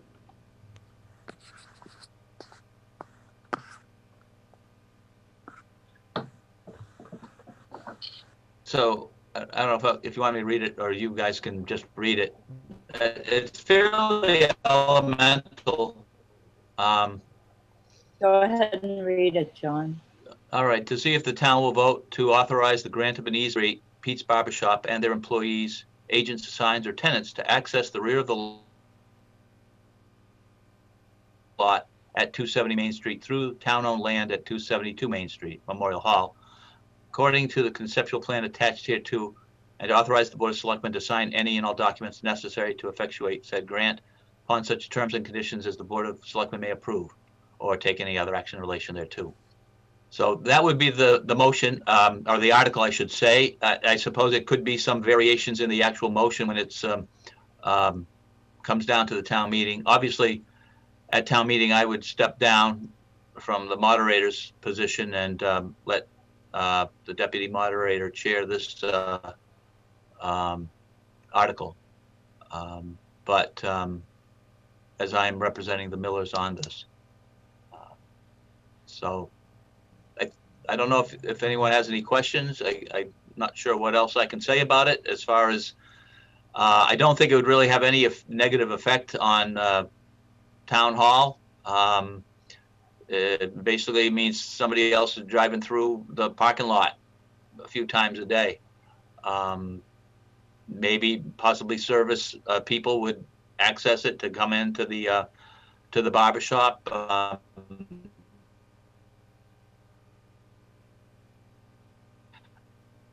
Right now, the ultimate use is not going to be continued to be used in some similar capacity, like a barber shop or something like that. So can I ask a couple questions? Maybe I should let Joe, if you have any questions, or Wayne. I have several questions. Don't have any. So. I mean, I don't really have, John, I guess my biggest question would be, absolutely want to do whatever we have to do to try to maintain the character and the beauty downtown. A vacant building is not the way to go. And unfortunately, it is a very small lot. And by looking at that map, there's no other real way to ever get in there other than if Cliffs let them go in the back way that way between Cliffs and that brick building. But I mean, the only concern I would have is just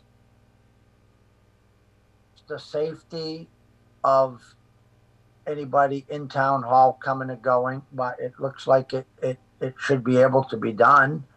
I just think we'd have to finalize just the houses and wins, I guess, when it comes to that point. Yeah, I think, again, it's not exact there. I mean, if the whole idea here is that nothing more is going to be taking place than someone, other than what someone would be doing, driving into the parking area to park. It's not going to be it's not going to be a defined road by any means. It's still going to be the parking lot. The town would just be allowing, by giving a legal right for people to access the Pete's barbershop lot, through the town lot. Well, I don't know about trucks any more than trucks, say, that would be, I don't know, maybe Kevin, you could answer that better, because I mean, normally if you grant an easement, if you have an easement, it's hard to limit it to things. The way it's usually limited is to vehicles that are normal types of vehicle access. So would it has supplies ever drive up through there? Probably not. They're probably going to just drive up on Main Street. I mean, I see trucks drive through the rear of my lot all the time, where my office is, to drop off, things at the Townsend Pizza. It's not a problem, as a rule. I think, Kevin, yeah, I mean, Madam Chair, could you recognize Mr. Miller? Certainly. I don't see him with, it's hard on. you got to get rid of the map, John. Oh, I don't have it. I don't have it up there, Kevin. Okay, I don't see anything in more than a pickup truck, probably myself, just doing maintenance there. We're kind of in the middle of a negotiation with a lease for a barber shop, so I just see parking for 2 to 3 cars at the most. That's kind of how I see it. And what I'd really like to do is just clean up that mess and kind of make the building tie into the back of the lot. Like, I'd like to do it in brick pavers and do some snow melt back there, so we don't have to worry about, plowing. I'd do it with a boiler. And it really would be a place for a guy. Usually today, barbershops, people are doing stuff by appointments.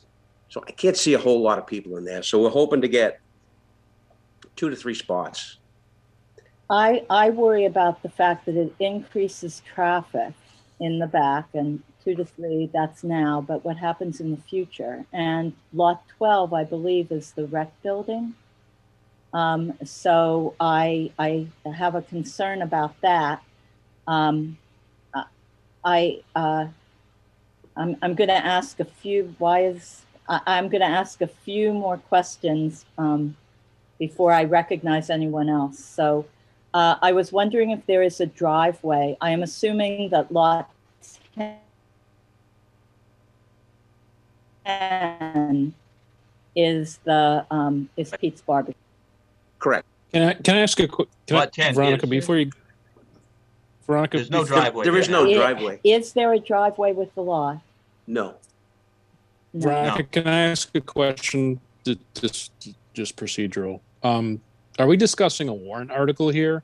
Yes, we are. And so it's a petition for an article, and so it's on the warrant because it came in time. So should we be discussing the particulars of this now? It shouldn't be on town floor. Miller, are you looking for support from the Board of Selectmen, or is this going in as a petitioned article? Because I don't think you would need to be on the agenda today if it was just going in as a petition article, to Wayne's point on that. Well, if I might, Madam Chair, I certainly don't want to delay your meetings any longer than you have to, but it was just considered that it would make sense for us to talk with you about it. We did want to make sure it got on the agenda for the annual town meeting, but obviously we would certainly appreciate the selectmen supporting this, and hope you see the merits in doing this. And certainly we can try to respond to any questions that you have. If you don't need to take up your meeting time, if Madam Chairman, you have questions, or Mr. Shank or Mr. I do want to recognize Emmy because I saw that she had her hand up. So if you are still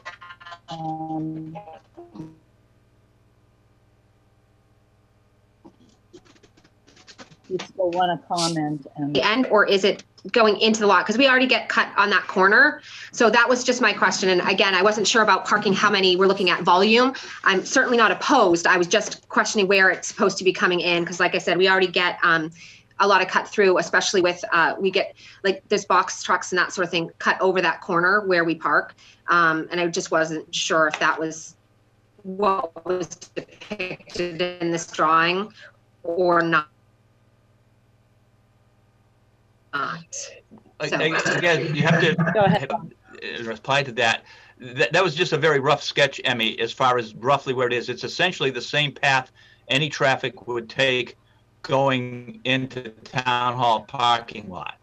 Now, if people are cutting the corner there for the parking at Recreation at the old Union National Bank building there, obviously that's a concern, and it would be a general concern. I don't see there being any real appreciable increase in traffic, because this is essentially going to be just used for the employees or Mr. Miller going into park, so that the people that are there during the day. Pete used to just park in the back of the town parking lot because there was no other parking. That wasn't a big deal. I don't think anybody at town hall ever said, "Hey, you can't be parking here." And I think also anecdotally, there's lots of people that park in the town hall parking lot. It is public parking, and some people have said, "Why are you even asking to do this?" I think we wanted to do it right. There is the parking there, and mostly it's going to be used for town hall.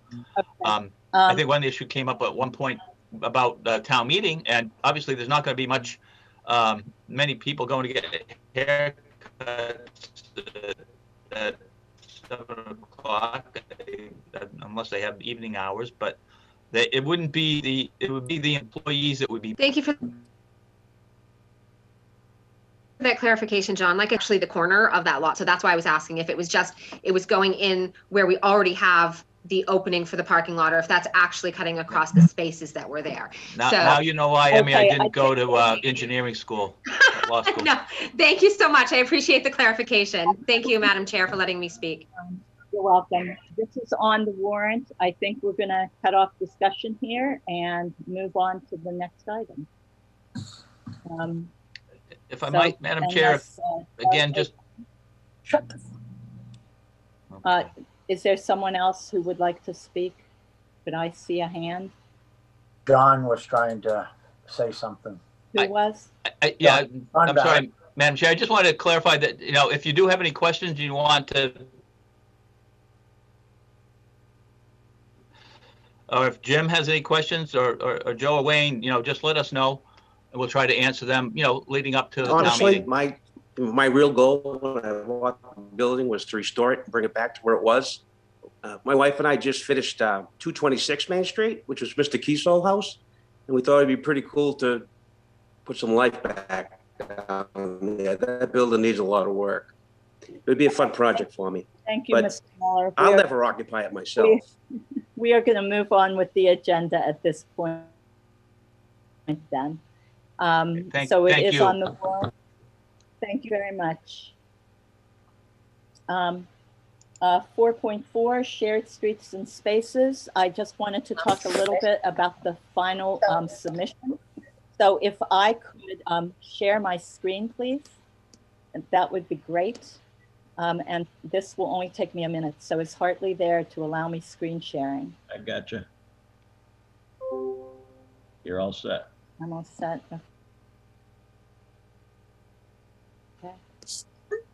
I'll come right back in, Veronica, right? I gotta be right back. Okay, it'll take me a minute to, I'm not seeing it up there, so let me X out of this and bring it back up. What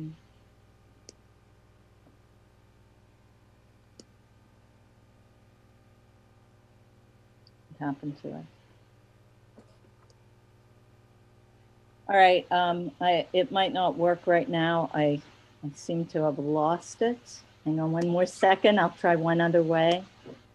Can you just give us the Cliff Notes version of what anything changed? Yeah, the Cliff Notes version is that we are backing off on the Jeff Street one way for this grant application. We will not be doing that. So there will be no vote on that. The project is very much what it is in the center. I think I have it now. Can everybody see the map? Yep. All right, the project area is in the center of town.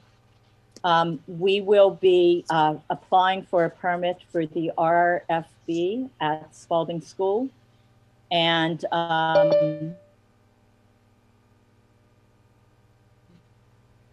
we will have the crosswalks redone that are on the town roads in the center. The regular maintenance contract will redo all the crosswalks down Main Street. We are, in the interest of relocating things at the common in a future grant, we may cross to Anderson's. But we aren't sure on that one yet. We'll make that final decision. Everything else is pretty much the way it was. We will have a contraflow bike lane on Depot Street, which means that you can, on a bicycle, go both directions. In front of the Townsend house, we will have striping for two-way and a stop bar and a stop sign put there because it will officially make it two-way in front of Townsend house. The one-way will start just beyond contraflow bike lane on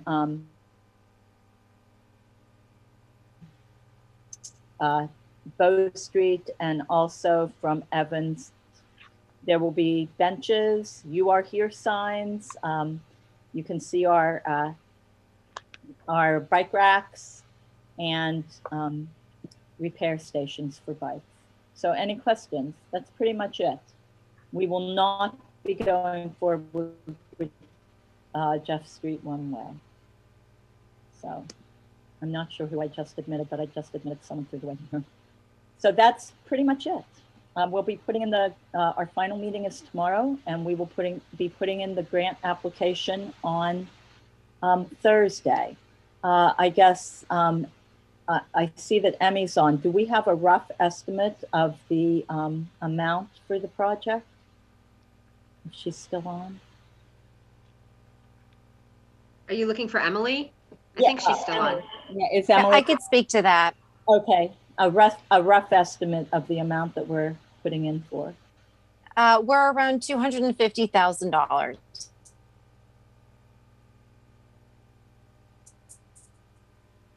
Okay, that was a little bit higher than what I estimated last week, but we're resisting. So that's it.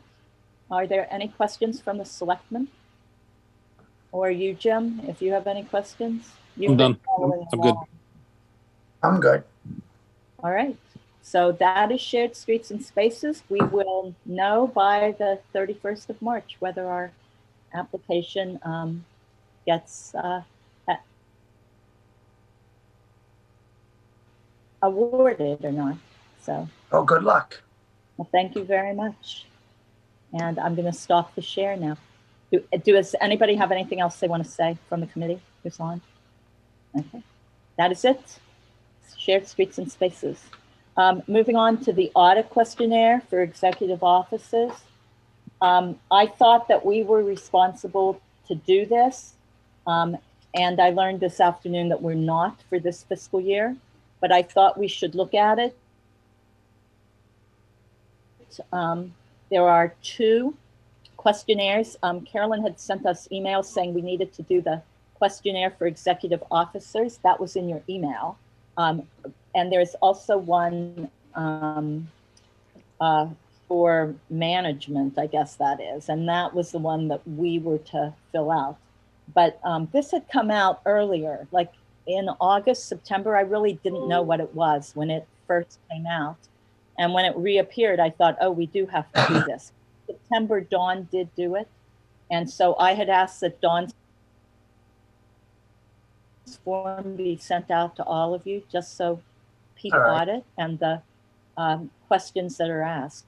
So Jim, do you want to talk about this at all for this year? I do. There are actually three different queries that are required in our annual audit. One is inquiries of those charged with governance. And that's the one that the Board of Selectmen does. Back in September, Dawn did it. That's the copy that you saw earlier today. Back in September, Wayne did it as well. I have that copy here from the file.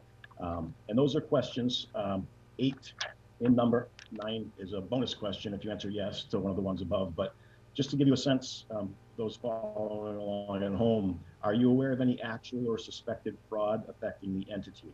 Are you aware of any allegations of fraud, communications from employees, former employees, analysts, regulators, or others?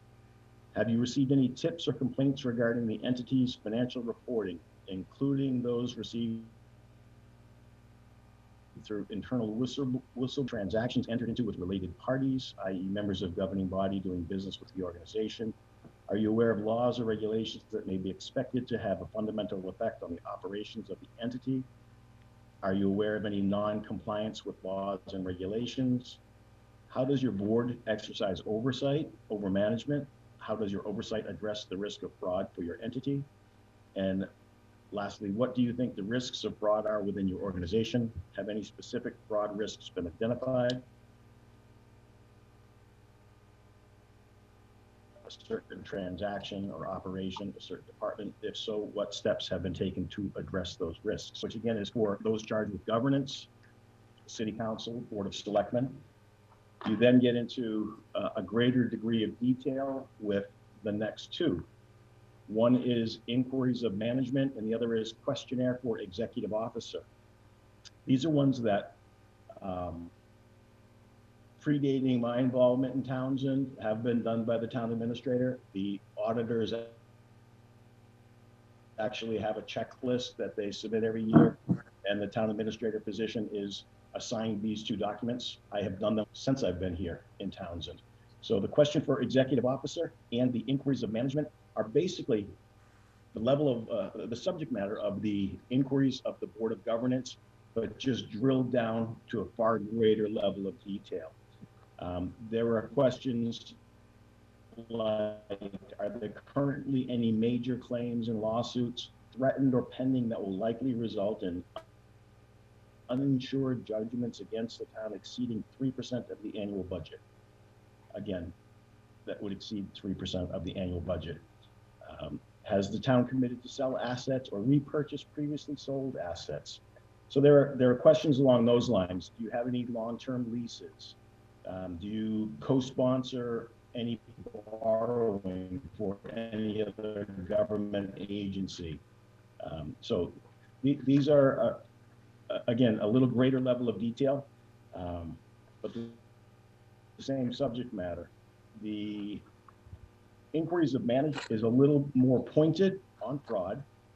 It mirrors the governance document, but then goes a little bit more deeply. So it has the same questions, the ones that are different. Do you communicate with employees and others within your entity your views on business practices and ethical behavior? So an answer there would be, the town clerk in this entity sends out annually the requirement that you go and get your conflict of interest test done online, as is required under Mass General Law 268A. That we have regular trainings. In fact, we just had the State Ethics Commission perform a training in-house. It was virtual, but in-house for all of our employees, boards, and commissions to attend regarding the conflict of interest law. So that would be an answer that would go there. Similarly, the ones of the governance board, have you received any claims or tips from anybody? Are you aware of any transactions entered into with related parties? Are you aware of any laws or regulation that may be expected to have a fundamental effect on the operations of the entity? So the majority of these are no. The ones that require a response: what is your process for identifying and responding to the risk of fraud within your organization? Answers: reconciliations between the treasurer and the accountant on receivables and cash on a monthly basis. Ongoing red flag program that allows for confidential reporting of suspected fraud or abuse. The annual audit and our financial policies. So that's the general tenor of what these documents are. I will be sitting with the auditors tomorrow and going over these forms with them, which is what I'm required to do. And I'll make certain that I get copies of whatever it is that I submit and fill out to the board So you have the benefit of those documents moving forward. And given that, you know, Wayne did it, Don did it. Joe, you weren't on for any part of fiscal 20, so it wouldn't really be for you this year. But if you wanted to add your thoughts to it, Veronica, I can make certain that they get you a blank copy of that one. I didn't do it back in, it was August, September timeframe. And I didn't do it because I had only been on the board such a short time. Right. It didn't make sense for me to answer. Yeah. So I was surprised to see it again in January. I thought it was for the next fiscal year. So when should we expect to see these forms in the years coming up? Usually in a non-COVID environment, you would see these in November, December timeframe. The auditors would come in and they'd start in November, December timeframe. That presumes we have the books closed out and free cash documentation submitted by. Okay. All right. And I would appreciate seeing what gets turned in to the auditors. If you could just send us all that. And I have some questions for you, Jim, but I'll ask them offline. You know, I'll ask them tomorrow. They're more for me than for anybody else, just so I know going forward. All right. Any other questions, Joe or Wayne, on this? Nope. I don't have any idea. Nope. All right. So let's go on to 4.6. This is review of postings for all open town positions. And Jim, I saw what you put in the packet. I'm assuming it was you. It might have been Carolyn. I'm not sure who put that in. But what I would like to do, and Joe and Wayne, if this is okay with you, for me, this kind of goes with the budgeting process. So I was wondering if we could move this to one of our budget meetings, either before, after, or during. What positions? These are all the positions I assume that are open. And I had a couple questions because the conservation agent was not in this packet that we received. That was number one. Center attendant. I remember back in August, it was early on in my days as a selectman, that we hired someone for this position. I'm assuming that it was not filled. I thought we did hire someone. It was, but it's since become vacant again.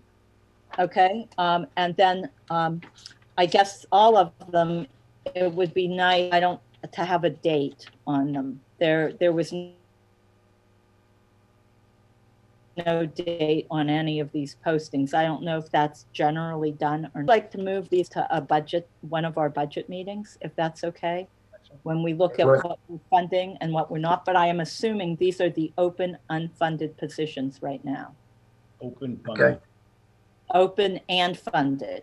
Right. Soon to be unfunded. Some of these. Okay. All right. The highway admin position is there. That'll be unfunded. So, and the reason the conservation one's not there, Veronica, is because it was on the agenda tonight to be. Oh, no, not conservation. We were doing the department assistant for conservation tonight, not the conservation agent. Gotcha. I thought that would be in here too. So, okay. All right. So I'm going to move on to 4.7. That will come back when we talk about budget. CDBG, there were the reports from all years in here. So I had questions, Wayne and Joe. I don't know if you had questions. Which one are we on? It looked like We're on 4.6. No, 4.7. 4.7. All right. Yeah.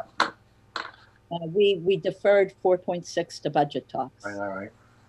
4.7, this is discuss and review the CDBG report from Community Opportunities Group. So there were 8 quarterly reports in here. So I do have some questions, but I guess Joe and Wayne. Jim, do you want to talk? That you have questions of substance, I would suggest you put this to your next meeting and we can have the the actual consultant that filled out the reports and filed them that is charged with doing the work be on hand, because I'm not certain to what degree or depth of information your questions relate to, but he's the subject matter expert on it. I think some of these are ones that you can answer. If there are any that I think go to him, I'm not asking detail. Mine are more overall, I think, on CDBG. So Wayne or Joe, do you have any questions?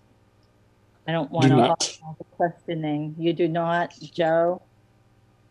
I mean, I've read it, but I don't, once again, I'm really new into this, so I'm just kind of, I don't see anything that catches my eye, but I don't really truly honestly know what I'm supposed to be looking for either. Okay, so I guess my questions are, when does our contract with COG end? I know we extended for the grant funds until the end of June. What about our contract with COG? I thought that was over in December. Or does that automatically renew with the grant funding? It runs concurrently with the grant funding because there's no dollar change. So the extension is concurrent with the extension of the grant, which gets us to June 30. Okay. So I guess my next question is, we had an environmental officer, which was Dave Henkel's. He has left. Who is taking the place of the environment at this point? The CDBG grant is on the front end of the process, doing the certifications for each of the activity types that have been grant funded but not yet released to the community. The environmental certifying officer goes through a checklist of types of activities that are exempt from any environmental certification, such as administration or feasibility studies that don't have any environmental impact. To the next category, my best recollection is they're excluded, and those would be like our fuel assistance. So there's a minimal requirement of reporting for the environmental certifying officer there. Next is excluded, but may be impacted by other regulations. So there's a checklist that has to be gone through. And housing rehab, my understanding is generally falls within that third category. And those both cover then the two activities that we have in this grant, the fuel assistance and the housing rehab. And once that certification process is finalized and the documentation has been created that shows that that analysis has been done and been signed by the environmental certifying officer, there is no role existing for the officer for the life of that grant. Okay. Mr. Darrow might have some specific experiences over the course of his dealing with CDBG where he's after the grant certification and the drawdown of funds. But in my experience, I've not seen that. Okay, so I, just looking at this, I want to know, and this might be a Wayne Darrow question, but we the town have the grant funds. So will the 600K plus fuel are we on track to expend all that by the end of June? Because what I saw in this report is that there are 14 houses in the rehab program. I keep hearing about this long list of houses.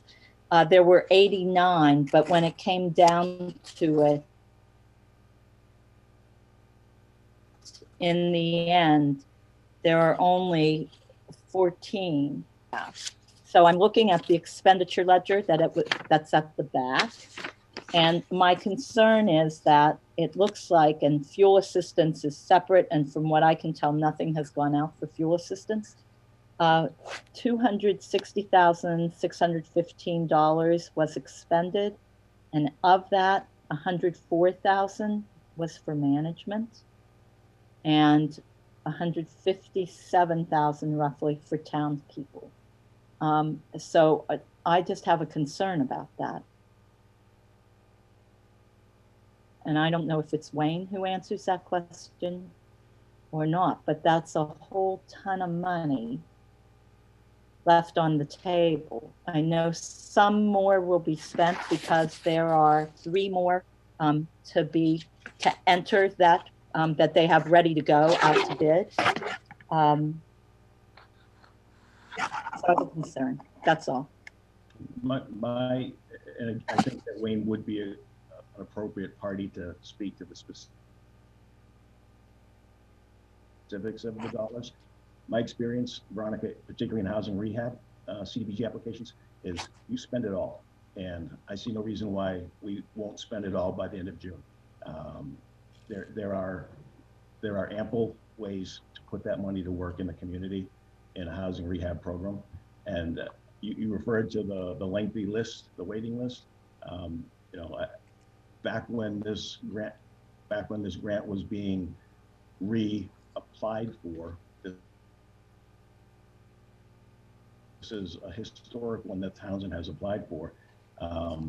That list was over 100 homes that had been pre-certified as being income eligible, or being in areas that are otherwise CDBG eligible, considering that they have neglect or blight.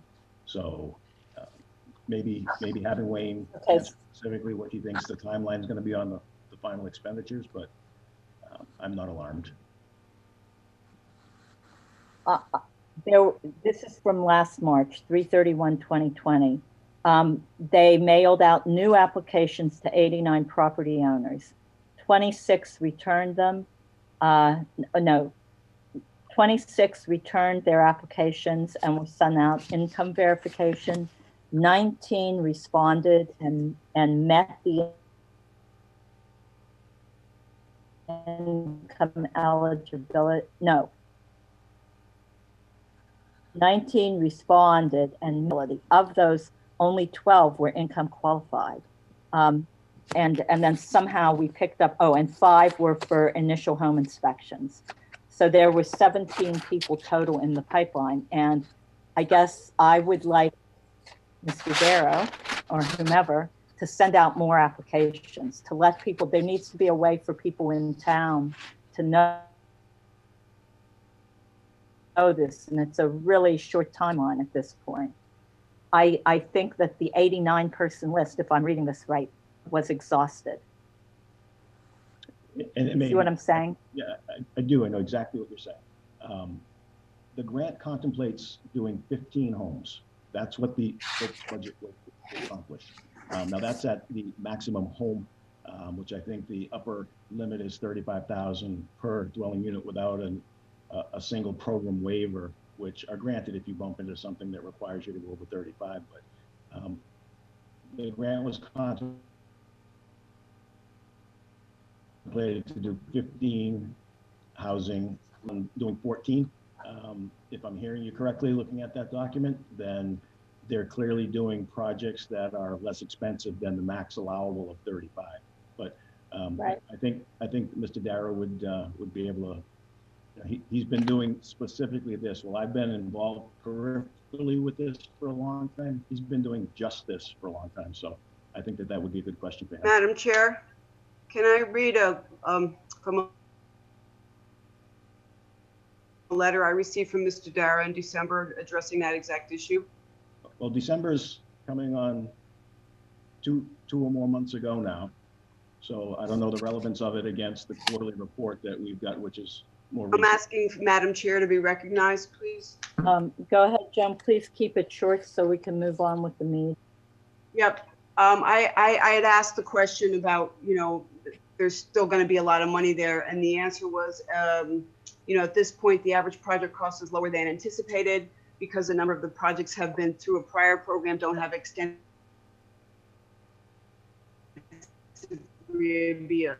rehabilitation needs, and a number of program plans on spending all of the $642,932 budgeted for construction on the housing rehabilitation program, even if doing so will exceed the program's goal of 15 units. Okay. All right. So. Thank you. All right. So I guess my fellow selectmen, would you like to have Wayne Darrow Darrow come in to discuss this? I mean, I don't know. I mean, I think we wanted these quarterly reports, which I think we have to just study them a little bit. The breakdown sheet in the back, I'm trying to follow it, but it looks like it's, certain people are having certain things done, which is really good. I think that's nice that, there's some names in here that I know, and nice to see that they get a little bit of help. I don't, if we're going to get this money spent and it's working, I mean, I think, Madam Chair, you follow that really close, and I think Joan follows it really close. So. All right. Let's leave it at this then. If we feel let Jim know if you feel you would like to have Mr. Darrow come in, and I'll do the same. And if any one of us does, then we will put it on the next agenda. Yep. That's all right. Yeah, I'm good with that. You good with that, Wayne? Yes. Yep. That's fine. All right. Thank you. All right. I think at this point, we're going to move on to a discussion of CVRF funds reconciliation and requests. Madam Chair, as we've been kind of forecasting over the last month or more, the expectation that the deadline was going to be moved again for the reconciliation period. It was originally in December, went to January, and then March. We now have it moved out to June 30th of 2021. And we believe this is less about needing to take more time to reconcile that, which has already happened, and more about the fact that the additional funding that everybody's expecting to be coming in from the stimulus bill in DC is going to be rolled right into this vehicle, this mechanism that's in place. So the reason they've kept it open until June is just to keep the kind of the machine oiled and idling on the side. So what we'll see for additional funding, I don't know. Senate is supposed to be taking up the bill tomorrow. If they didn't get to it this afternoon, I don't believe they did. So the document that's in your packet talks about the program and the reconciliation process. Lori has committed to getting our reconciliation done prior to her leaving. So we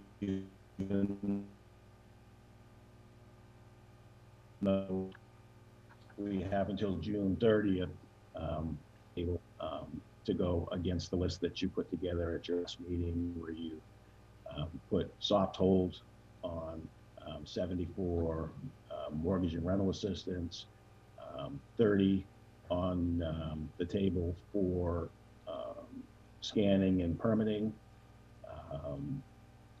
and 10 for transportation, and 10 for vaccine assistance.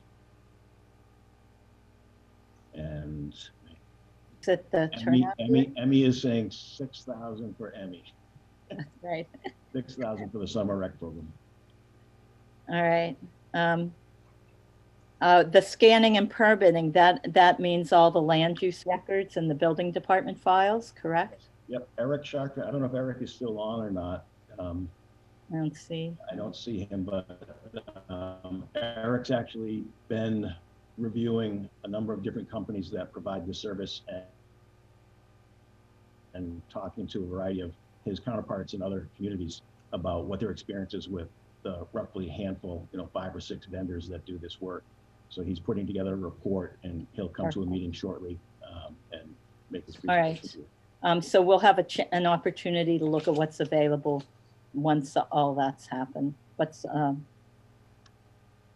And just in time to get more money put into the machine. So. So okay. Any questions, Joe? And I had one more. And Wayne, any questions on this? I don't.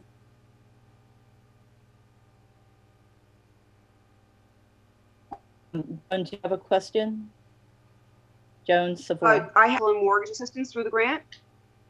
5. Sure. Go ahead. 5 applications approved. Average payout is $2,751.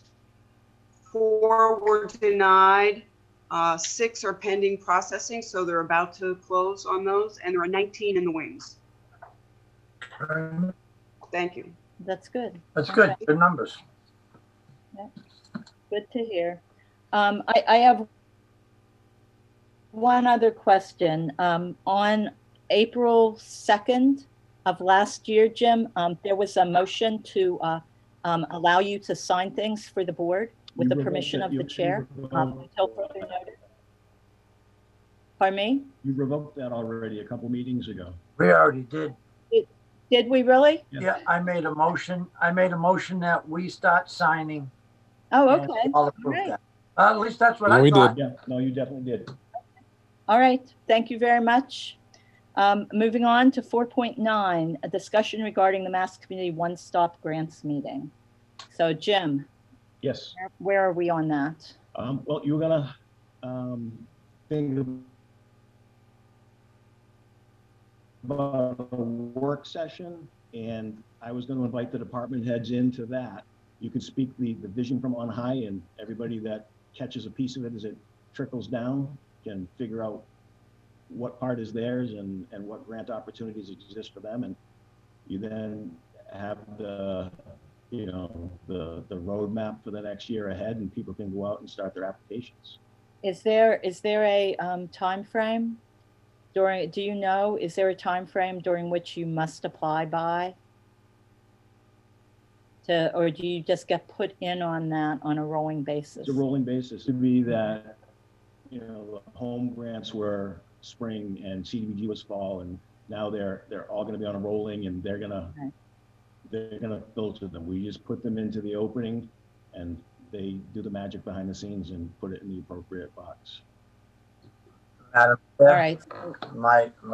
my opinion is, we should do this, as Jim mentioned, to,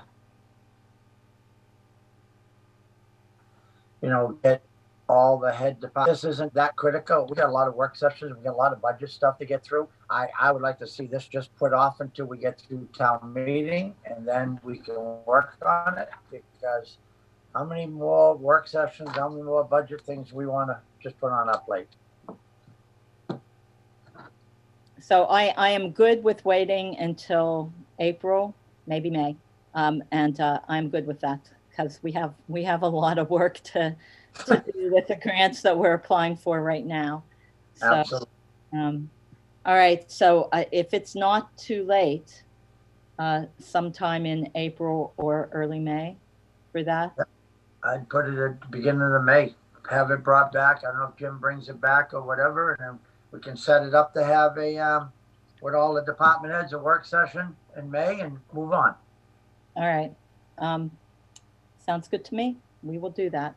All right, moving on to 410, discussion regarding fertilizer for town properties. Madam Chair, very briefly, I have a fertilization program for at least the town hall, the fire stations, and the police and library senior center complex. It's gone back and forth more times than I can count between using commercial grade non-green, for lack of a better descriptor, types of fertilizers, and then the next year we go with something all organic, and you see a difference in the lawn and how things look, and people comment on it, but it's something that is one of the big decisions that the select board is called upon to make. Do you want to go with the stuff that's environmentally friendly and you could mix it in a glass of milk and drink it at night, or the stuff that you probably wouldn't want your pets walking in until the first rain?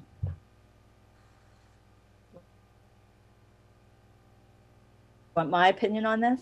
I know your opinion. I bet I know your opinion. But again, Rob needs to start, soliciting quotes, and he wants to make certain that he's got some guidance on it because he doesn't want to do the wrong thing. So Joe and Wayne, you should weigh in first, and then I will weigh in.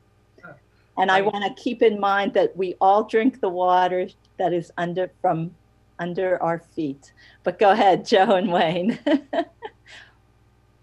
Wayne, you want to go first? Or you want me to? I defer to the grounds crew. I'm not I take care of my own lawn. I use my own fertilizer, whatever the groundskeeper is recommended. Well, and I'll tell you what I do. I use a professional company also at my home, and I ask them to do, what's the best for the environment. Best, my home is on a well, and that's how they go right next to my well when they fertilize. So they're using probably all that organic stuff, and it works, So I'm going to defer to whoever's in charge of that to do what's right. So my vote is, of course, to use the organic one. And that's because of the fact that we drink the water that is in the ground, the groundwater, and it affects that. So that's why I would go with that. Do we need a vote? What do we want to do? I heard a consensus. I mean, Joe, decision, but he clearly articulated that he drinks from his well and they do organic around his well. So that seems to fit nicely with what you're saying, Veronica. Okay. So there's at a minimum, there's a majority saying go organic. So that's the message I'll convey. All right. Thank you very much. On to surplus 4.11 and 4.12. 4.11 is from the fire chief, and it is down at the bottom there, 9 coats, 14 pairs of pants, 11 helmets, and 9 pairs of boots to be declared surplus and donated to. Yes, please. I make a motion that the fire EMS department respectfully request to donate 9 coats, 14 pairs of pants, 11 helmets, 9 pairs of boots, be declared surplus and donated to a department in need. All those in favor? Joe, yes. Veronica Kell, yes. 412, declare surplus archived building code books as submitted by the building commissioner. He has a bunch of surplus code books in the archives from the 90s and 2000s. He feels they're old and antiquated, and that he will never find them, or he can find the information free online. At this point, he would like to surplus the books. If you think the library can use them, then I could also bring them over there. But he doubts they are of use to enter that early on, or they can just be thrown away. So I guess we need to vote whether to declare these code books surplus. So is there a motion? Well, I don't know if we just want to declare them surplus. I mean, what is our thought of, send them to the library, keep old books, I mean, I don't, maybe it's too much for the library. I don't know. Are they historical at all? We can't hear you, Jim. Talk louder or get closer to the mic. Sorry, I was going to say that, to Joe's point, declaring them surplus would allow him to check with Stacy and see if she has interest or use for them. Okay, perfect. Good. All right. So I'll make a motion to declare surplus building code books submitted by the. Second. All those in favor? Joe, yes. No, yes. Yes. All right. Surplus code books. On to 413. The donation license agreement and the site plan review for the senior center project. I put that on there.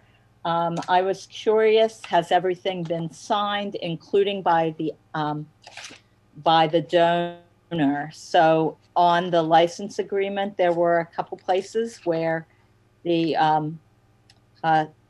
the donor needs to sign, the release of claims and indemnity, as the authorized rep. And I just found an error. Just looking at this really quickly, Exhibit D, the release of claims, indemnity, and hold harmless agreement. That should have been edited. Hopefully they'll just scratch that out and put town center expansion in there.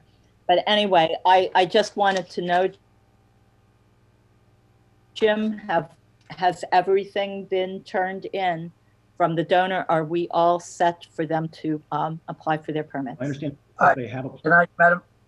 Can I ask a question, Madam Chair, first? I did have an opportunity to speak to Mr. Shepherd today in regards to exactly, as you all know, I've been really very adamant about following through with this, especially for Mr. Stone's sake.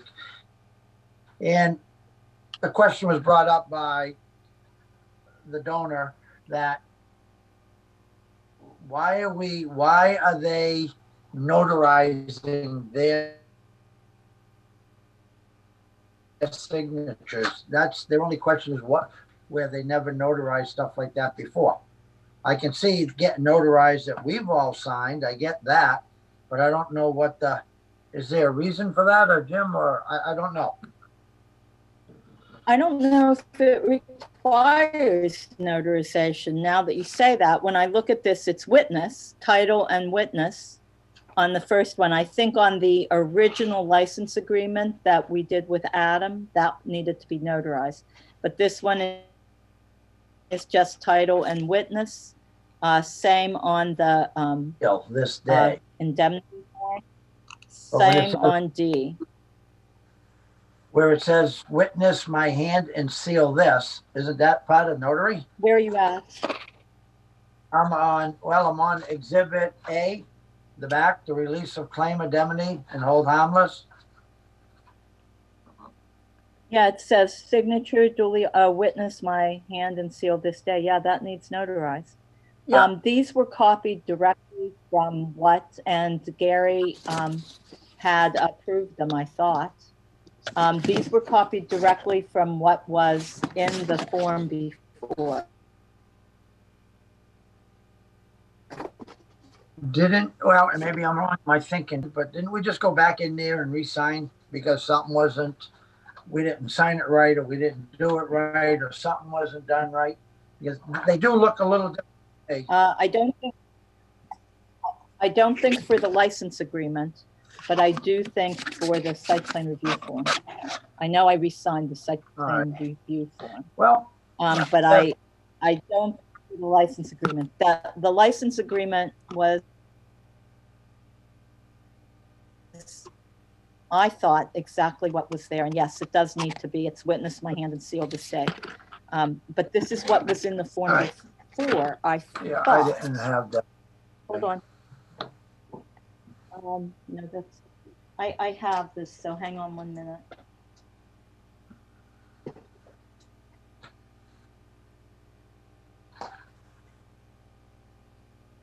I can check that, Joe. Probably not. The biggest thing is just we don't need around that anymore. Let's just make sure it's done, and Jim can make sure everything's sent in and all done, and just move on. Whatever we got to do. So I just wanted to know that they had been returned and signed from the donor. I don't know if they have. No, they have not as of yet. And if there's a question about the notary, do we need to get that resolved? I don't want to just sit and expect that they're going to be signed and brought back if there's an objection. And I was just, I mean, my take is, I don't know. I think, so let me get this straight. We're just waiting for the donor to send his part, and then we have everything else, Jim, that we need. We just need what we sent to him. Both the donation and license agreement and the special permit agreement are done by the town and in the donor's hands. All right, and that's what we have. That's this one right here, Jim, right?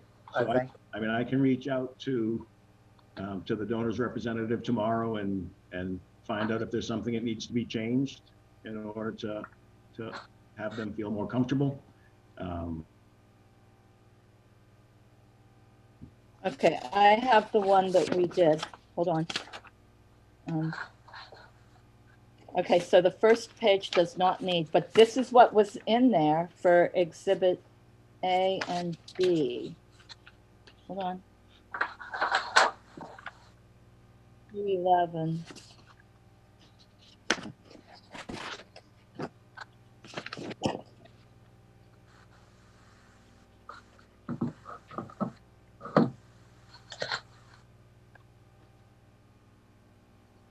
Exhibit B had the witness my hand and seal this day of. Exhibit B. So this is what was there before. That's It looks like, no- no, there's something. Veronica, that's not a notary. All you're looking at Exhibit B, release of claims, indemnity, and hold harmless? Yeah. Right, that's just, you're putting in the date, your name printed, the name of the contractor, your signature, and you're just stating that you are duly authorized to sign, and then a witness. There's no notary there. Which one are you on? Page 4, Exhibit B of the license C and agreement. D should not be part of this. This is what's throwing me off. It's C and D. That is from the old. So C and D, which is in our packet, Right. is not part of the agreement. This project description, and there's another release of claims, indemnity, and hold harmless agreement. The second, so that page is not part of the agreement. I don't know why it's there. It was just 3 pages that I have from what I did with, right. After we had our work session, and then I met with Gary to finalize, and then I sent that to you guys. Would it be inappropriate for me to maybe just go to Mr. Shepherd tomorrow and just see what he has and make sure we get everything back in? Yeah, this page, Right, this that page, should be in there. that's the project description that I wrote. It was a Right. pen, Exhibit C, and I wrote that for the original one that Adam and I worked on. That is not part of the new one. And then there's a repeat. That's why I said, oh, I made a mistake. The Stairlight Townsend Community Building Fund. That's not a mistake. It's, it should be, I have Townsend Senior Center expansion on the correct release of claims, indemnity, and hold harmless agreement. Jim, do you have all 3 of the correct pages that we should have in your hands? Or what do we? I'd love to sit, Veronica, if we could sit together tomorrow for a minute and make certain that. Not tomorrow, we can't. Maybe Thursday or first thing in the morning, 8 a.m. I can do. Perfect. I'm here before that, so if you want to just pop in and we can make certain that everything is the version that you and Gary worked on. And then, Joe, I can get it. And then I will go see Mr. Shepherd and say, look, this is what we need. This is what we got. Give it back. Let me bring it back. Yeah. All right. We're okay doing that? Yeah, it's Veronica and Gary worked on it, so she'll make certain that what are in my hands are the correct Yeah, ones. Exhibit A is correct. The first 2 pages, the 1 page back and front, Exhibit A, release of claims, indemnity, and hold harmless agreement. That is correct. But the Exhibit C and the second release of claims is The incorrect. C and D page needs to just be gone.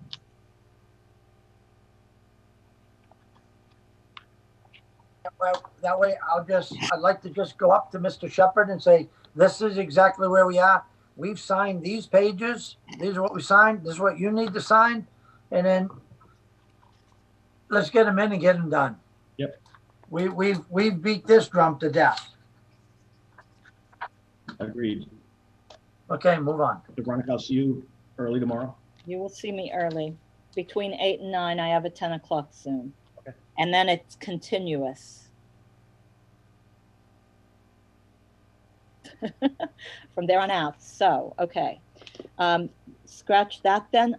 We might need to, I just want to make sure that everything is in place for that. All right, 414, moving on. The list of articles for the annual town meeting. Are we good with that, Jim?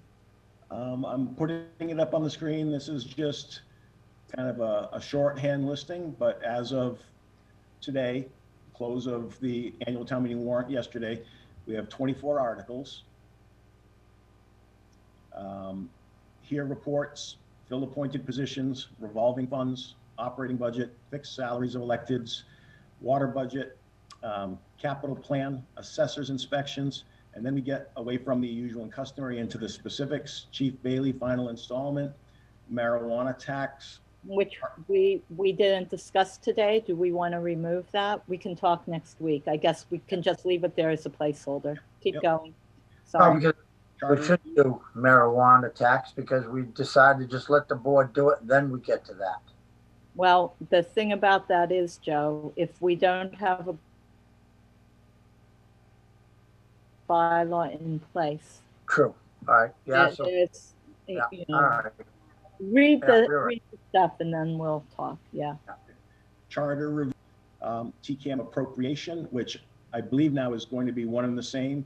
The attorney representing TCAM submitted one article, which is in fact the TCAM appropriation article. So the TCAM 2 might be a redundancy. All right. The Main Street Town Hall easement we talked about tonight. That's Pete's Barbershop with John Barrett. Pavement man, general law 43D, South Road parcel if it is ripe to be acted on. Age restricted housing bylaw, scenic road bylaw, housing authority, reallocation of funds for housing production plan. North Middlesex Regional School District Stabilization Fund request, Cemetery and Parks Columbarium, Town Clerk dog fees, and petition article on forensic audit.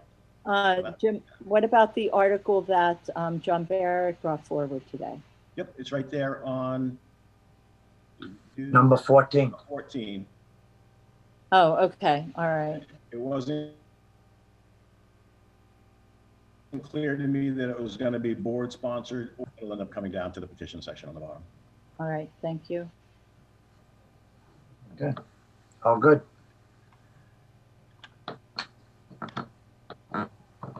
Is there anything else that we're missing, Jim, that should be in there? Not that I'm aware of, Madam Chair. I've gone through the other annual town meeting warrants, make certain that we've got all the usual and customary things. Oh, covered. I know what it is. But maybe it's one of these up here in the operating budget. Typically, we do a transfer of funds into the conservation land fund, like $5,000. And then there's a transfer of funds for the, next anniversary celebration for the town. Okay. We oftentimes do those. At the revolving funds is where you'd see the conservation one. So that's Article 3. There is not an article here for the anniversary. So I don't think we did one last year either. I think we did one the 2 years prior. Do we want to do one? What's it for? Starting to put a little bit of money aside. The anniversary celebration for the town.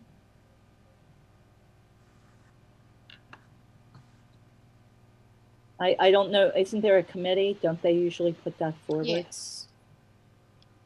Oh, and there's Karen. Hi there. I had written to the selectmen, and I also wrote to, I think, Town Administrator Carolyn Smart a few weeks back to ask about that. I didn't hear answers from either because my question was, do you want me to submit it as a committee this year, or do the selectmen want to back it like they did in the past?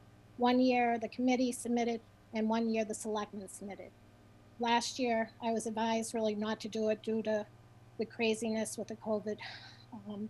I realize we're still functioning under COVID-19 and management and money issues, but I'd still like to give it a shot. How much is it? We did 5,000 2 years in a Oh, row yeah. and zero last year, and I'd like to go for the 5,000 again this year for the 2032 celebration. Right, and I remember it was a great conversation on that, and everybody wanted and voted to do that yearly, I believe, correct? Well, I think I have to apply every year to do it. No? Apply every year, or the selectmen have to, Yeah. promote it every year. Jim, do you know that you're sharing your email? No, I don't. I'm just looking for Karen. It's Conservation Trails and it's Karen Clements, so. Oh, yeah, there's me. That's a different one. All right. Well, all right. So should I put that one in then? I don't see the email, so that's what I was just trying to chase down. I don't remember seeing it either, Karen. I will send it to you guys again. That would be good. And then, Sure. Joe, what do you think? Wayne, what do you think? Do we need a vote for this? I think the expectation was that it was going to be in. It's the usual and customary. The people, Okay. Joe's right. The people have expected to see this, so. I think that we should have it sponsored by the board, so it's put in there.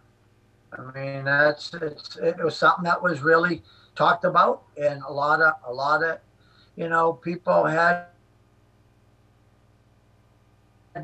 put input on it, and let's just continue. I want something and just drop it, and then we're not getting anywhere. That's my opinion. So I'll make a motion that the Board of Selectmen sponsor that fund. Is there a second?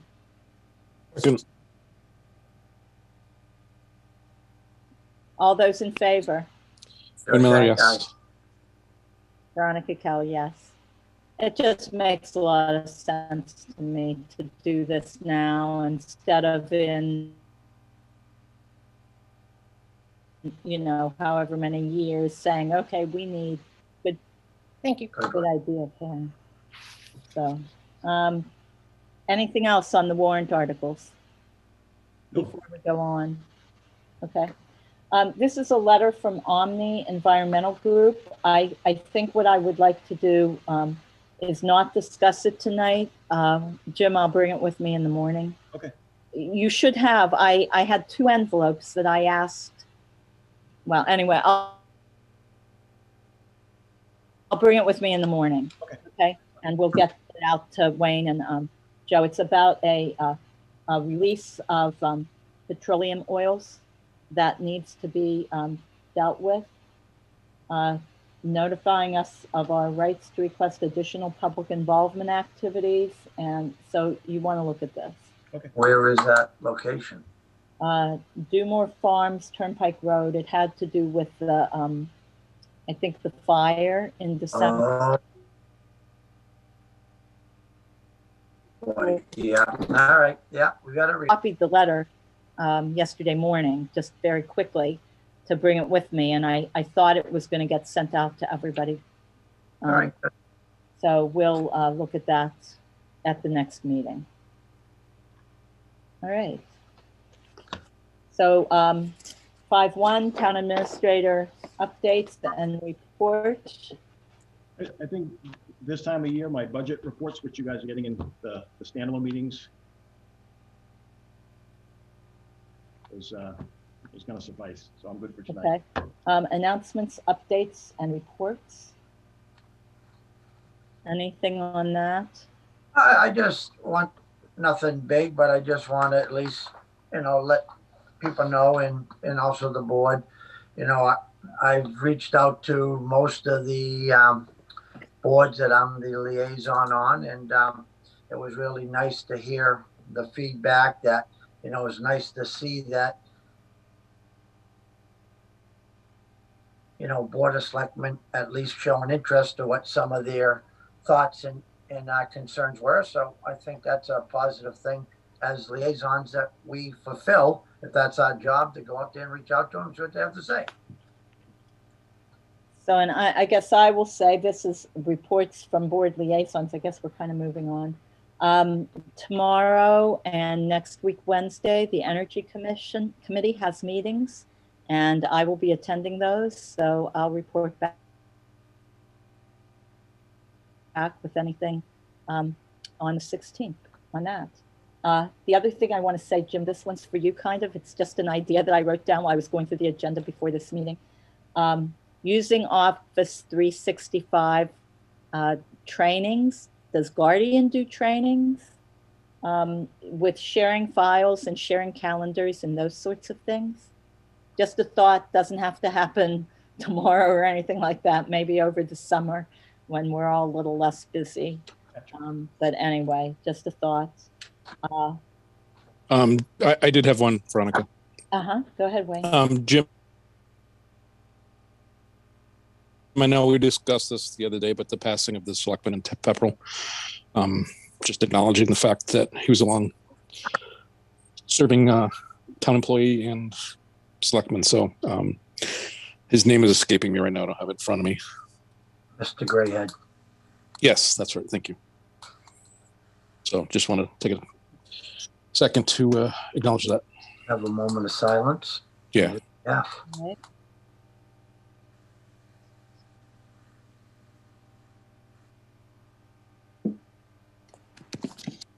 Very good.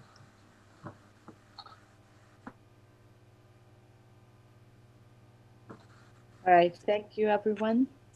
Gotta do. We got 5.4. 5.4, is there a motion? And I'm gonna, well, is there a motion for that? Make a motion to review and sign bills, payable warrants. Out of second. Is there a second? Second, sorry, muting myself. All those in favor? Joe Shank, aye. Miller, yes. Veronica Kell, yes. And I just want to add, I should put two things on here for future agendas. 5.5, the next meetings, and 5.6, the approval of minutes.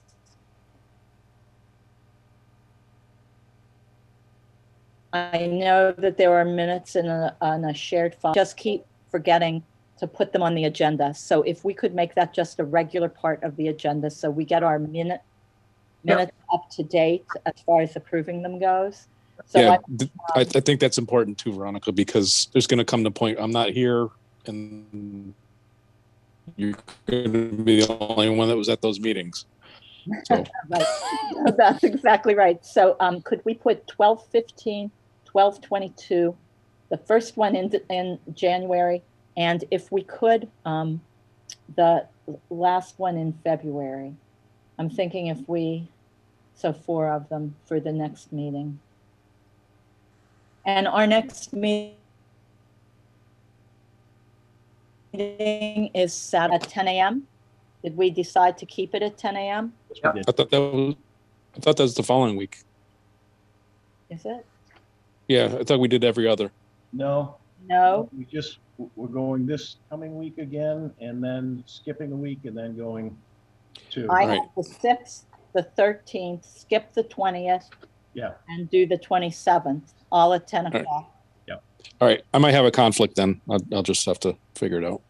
Okay. So 10 a.m. on the 6th, and next Saturday, the 13th at 10 a.m. And then a regular meeting on the 16th. Yep. 6 p.m. Yep. All right. So we're all good? We're all good. All right.